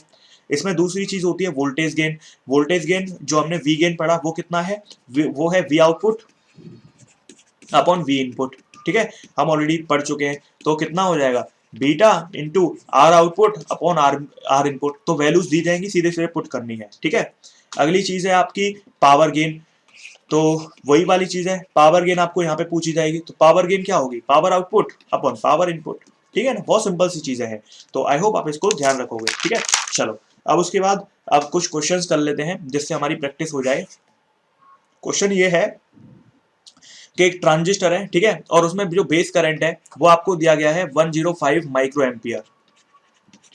तो आपको यहाँ पे बताना है कि कलेक्टर करंट अगर 2.05 मिली एम्पियर है, ध्यान रखना माइक्रो एम्पियर छोटा होता है, मिली एम्पियर ज्यादा होगा। ठीक है, तो आपको बताना है कि value of IE and alpha की, मतलब आपको बेसिकली IE का मतलब क्या है, IE का जो मतलब है वो है आपका एमीटर का करंट, और अल्फा का मतलब क्या है, जो कॉमन बेस एमीटर होता है उसमें करंट गेन। ठीक है, मतलब आपको यहाँ पे करंट गेन बताना है। अल्फा अल्फा क्या होता है, कॉमन बेस एमीटर जो होता है कॉमन बेस वाला, तो उस केस में जो करंट गेन होता है वो। ठीक है, तो यहाँ पर कैसे करेंगे इस क्वेश्चन को, बहुत इजी है। हम जानते हैं कि जो IE होता है ना वो होता है IB प्लस IC। ठीक है, तो IB कितना दिया गया है, IB दिया गया है 105 माइक्रो एम्पियर, यानी कि हमें इसको मिली में लाना पड़ेगा क्योंकि दूसरा वाला मिली में है, इसको जोड़ दो। ठीक है, तो हमारा जो आंसर आ गया वो कितना आ गया 2.155 मिली एम्पियर। ओके, अब हम बात करें आगे, तो हमारा जो अल्फा है वो कितना होगा, output current upon input current. Output current कितना है, आउटपुट करंट हमारा जो है वो IC है और इनपुट हमारा IE है। तो आउटपुट करंट कितना है हमारा, आउटपुट करंट कलेक्टर करंट होता है IC अपॉन IE, जो हमने अभी भी देखा था। ठीक है, कि नहीं देखा तो हम देख लेते हैं, सीधे सीधे कभी रटना नहीं है। कॉमन बेस है तो इसका मतलब आउटपुट को कलेक्टर पसंद है, इनपुट को बेस पसंद है, तो कॉमन बेस है तो इधर एक बेस और आ जाएगा, फिर बचा हुआ एमीटर, तो बेस बेस गए, तो आपका यहाँ पे C और E, यानी कि ऊपर C नीचे E। ठीक है, तो यहाँ से हमारा कोई भी रटने की जरूरत बिल्कुल नहीं है, ये गुरु मंत्र आप याद रखेंगे। तो IC अपॉन IE की ध्यान रखें, तो IC कितना है हमारा 2.05 और IE कितना है 0.105, सॉरी 2.155 आया था, है ना। तो इसको करोगे तो लगभग एक आंसर आएगा, लगभग थोड़ा एक से कम। ठीक है, तो 0.9 कुछ आ जाएगा। ठीक है, 0.9596 जो भी ऑप्शन में वो टिक कर देना। ठीक है, यूनिट क्या होगी, कुछ भी नहीं, क्यों, क्योंकि ऊपर भी करंट है नीचे भी करंट है, रेशियो है एक तरीके से देखा जाए तो। अगला क्वेश्चन अगर हम करें तो नेक्स्ट क्वेश्चन यहाँ पर और कैसे पूछे जा सकते हैं, मैं आपको एक सिंपल सा क्वेश्चन देता हूँ कि एक आपका ट्रांजिस्टर है जो आपका कॉमन एमीटर है। ठीक है, कॉमन एमीटर में ऑपरेट करता है, बेस करंट यहाँ पर आपका कितना है 20 माइक्रो एम्पियर। ठीक है। और आपका जो बेस एमीटर वोल्टेज है, ठीक है, बेस और एमीटर के अक्रॉस जो वोल्टेज है वो कितना है, यानी कि जो VBE है वो है आपका 0.02 वोल्ट। ठीक है। तो आपको बताना है कि कलेक्टर करंट आपका अगर 2 माइक्रो एम्पियर है तो बताओ इनपुट रेजिस्टेंस कितना है, आर इनपुट बताओ एक तो, और दूसरा बताओ आपका करंट गेन कितना है। तो क्योंकि कॉमन एमीटर है तो हमें रटना कुछ है नहीं, सीधे सीधे क्या बनाएंगे, डिब्बा। इधर आउटपुट को कलेक्टर पसंद है, इनपुट को बेस पसंद है, तो इधर क्या बना लेंगे, क्योंकि कॉमन एमीटर है तो एक एमीटर इधर दूसरा एमीटर उधर। तो इसका मतलब क्या कर देंगे, एमीटर एमीटर गए, इधर आईसी नीचे आईबी, है ना। अब आईसी कितना है, आईसी है 2 माइक्रो एम्पियर, तो आईसी की वैल्यू रख देंगे 2 और आईबी की वैल्यू रख देंगे 20। ठीक है। लेकिन एक है आपका मिली में, एक है माइक्रो में, तो यूनिट चेंज कर लो, तो उसको भी किस में ले आओ, सीधे एम्पियर में ले आओ। तो आपका आईसी हो जाएगा 10 की पावर -3 और ये हो जाएगा 10 की पावर -6। तो आपका जो आंसर है वो 100 आ जाएगा। ठीक है ना। तो इस तरीके से आप कर लोगे। हमारा जो एक आंसर है करंट गेन यानी कि बीटा हमारा आ चुका है। अगला है हमारा इनपुट रेजिस्टेंस। अब कैसे निकालें, अब जो इनपुट रेजिस्टेंस होता है वो होता है हमारा delta VBE upon delta IB। तो हमारा जो बेस और एमीटर के अक्रॉस वोल्टेज है वो कितना है, वो है 0.2 जो हमें दिया गया है। ठीक है, ये रहा भाई। इनपुट रेजिस्टेंस का मतलब क्या है, इनपुट देखो इसमें यही तो है इनपुट, है ना। इनपुट रेजिस्टेंस मतलब इसके अक्रॉस वोल्टेज और इसके अक्रॉस करंट। तो हमारा इसके अक्रॉस जो करंट है वो मतलब बेस वाला, ठीक है ना। तो हमारा जो 0.02 हमारा क्या हो गया, जो इनपुट वोल्टेज है, और इनपुट करंट कितना है, बेस का करंट। देखो एमीटर तो कट गया, सिर्फ बेस ही तो बचा। तो बेस का करंट कितना है हमारा, जो बेस का करंट है वो है 20 माइक्रो एम्पियर। तो यहाँ पे इतना रख दो, और हमारा जो इनपुट रेजिस्टेंस है वो कितना आ जाएगा, आपका जो इनपुट रेजिस्टेंस है वो 1000 ओम आ जाएगा। ठीक है, क्योंकि इससे ये 100 बार गया और आपका जो बचा हुआ आंसर है वो 1000 ओम हो गया। ठीक है। अगला जो क्वेश्चन है इसी के अंदर अगर पूछा जाए तो इसी के अंदर क्या पूछा जा सकता है, वोल्टेज गेन पूछा जा सकता है। ठीक है। तो वोल्टेज गेन क्या होगा, वोल्टेज गेन का क्या तरीका, जो करंट गेन है उसमें सीधे सीधे मल्टीप्लाई कर दो आउटपुट की और अपॉन इनपुट का रेजिस्टेंस। ठीक है। करंट गेन क्या है, मतलब बीटा, बीटा कितना है 100, आउटपुट रेजिस्टेंस कितना है, आउटपुट रेजिस्टेंस इसमें देखो मैंने इसमें क्या बताया था, सी, आउटपुट रेजिस्टेंस हमारा जो सी के अक्रॉस है। ठीक है। अब लोचा तो ये कि अब कैसे निकाले आउटपुट रेजिस्टेंस और इनपुट रेजिस्टेंस। तो आपको यहाँ पर बेसिकली जो आउटपुट रेजिस्टेंस है वो 5000 ओम दिया गया है पहले से ही। ठीक है, मतलब जो कलेक्टर के अक्रॉस है ना वो 5000 ओम आपको दिया गया है। तो आप यहाँ पे सीधे सीधे 5000 ओम रखोगे। इनपुट आपने सॉल्व कर ही लिया है, जो 1000 आया है, तो हमारा जो आंसर है वो कितना आ जाएगा 500। वोल्टेज गेन 500 आ गया। अगले क्वेश्चन की बात करें तो नेक्स्ट क्वेश्चन यहाँ पर क्या है, नेक्स्ट क्वेश्चन है कि जो एक इनपुट रेजिस्टेंस है एक ट्रांजिस्टर का वो कितना दिया गया है 665 ओम। और आपको बताया कि कहा गया है कि अगर बेस करंट 15 माइक्रो एम्पियर का है, ठीक है, तो आपको कहा गया है कि बेस करंट जो है वो चेंज प्रोड्यूस करता है कलेक्टर करंट में 2 माइक्रो एम्पियर 2 मिली एम्पियर का, यानी कि आपको आईसी और आईबी दिया गया है। तो आपको कहा गया है कि this transistor is used as common emitter, ये कॉमन एमीटर एम्पलीफायर की तरह यूज किया गया है, और इसमें जो लोड है वो 5000 ओम का है। ठीक है, लोड आपका 5000 ओम का है। तो आपको फाइंड करना है वोल्टेज गेन एम्पलीफायर का कितना होगा। ये तो बहुत आसान है, वोल्टेज गेन निकालना है तो करंट गेन इनटू क्या कर दोगे, R output upon R input. तो करंट गेन कितना होगा, करंट गेन क्या बनाओगे अपना, फिर से वही गुरु मंत्र, आउटपुट को कलेक्टर पसंद है, इनपुट को बेस पसंद है, इधर एक एमीटर इधर एक एमीटर, इससे ये कट गया। ठीक है, यानी कि आईसी अपॉन आईबी। ठीक है, तो यानी कि हमारा जो करंट गेन है वो आईसी अपॉन आईबी होगा, निकाल लो। तो करंट गेन कितना 2 मिली एम्पियर अपॉन आईबी कितना 15 माइक्रो एम्पियर। तो आंसर कितना, काटाकुटी करो तो ये आ जाएगा 400/3। ठीक है, कैसे, देखो जब ये ऊपर जाएगा तो आपका ऊपर कितना हो जाएगा, ऊपर हो जाएगा 2000, नीचे कितना हो जाएगा 15। ठीक है, उसको काटोगे तो कितना आ जाएगा 400/3। ठीक है, तो आपने 5 से काट दिया, बेसिकली 5 से काटा है तो 400/3 आ गया। तो आई गेन हमारे पास कितना आ गया 400/3, और हमारा जो आउटपुट रेजिस्टेंस है वो कितना है 5000, और जो इनपुट है वो कितना है 665। ठीक है। क्या हम वोल्टेज गेन निकाल लेंगे? ऑब्वियस सी बात है, निकाल लेंगे, इसमें कौन सी बड़ी बात है, ठीक है। तो आई होप गाइज आपको ये सबको समझ में आया होगा, ठीक है। तो इसमें ऐसा कुछ नहीं था जो हमें नहीं आए इस गुरु मंत्र के बाद, ठीक है। कुछ भी रटने की जरूरत बिल्कुल नहीं है, ठीक है। अल्फा बीटा का रिलेशन डायरेक्ट ध्यान रखेंगे क्योंकि उसके ऊपर डायरेक्ट क्वेश्चन आते हैं। ओके, चलो मिलते हैं अगली क्लास में। आई होप आपको ये समझ में आया होगा और आगे आप जो है क्वेश्चंस करते रहेंगे, ठीक है। Thank you, have a nice day.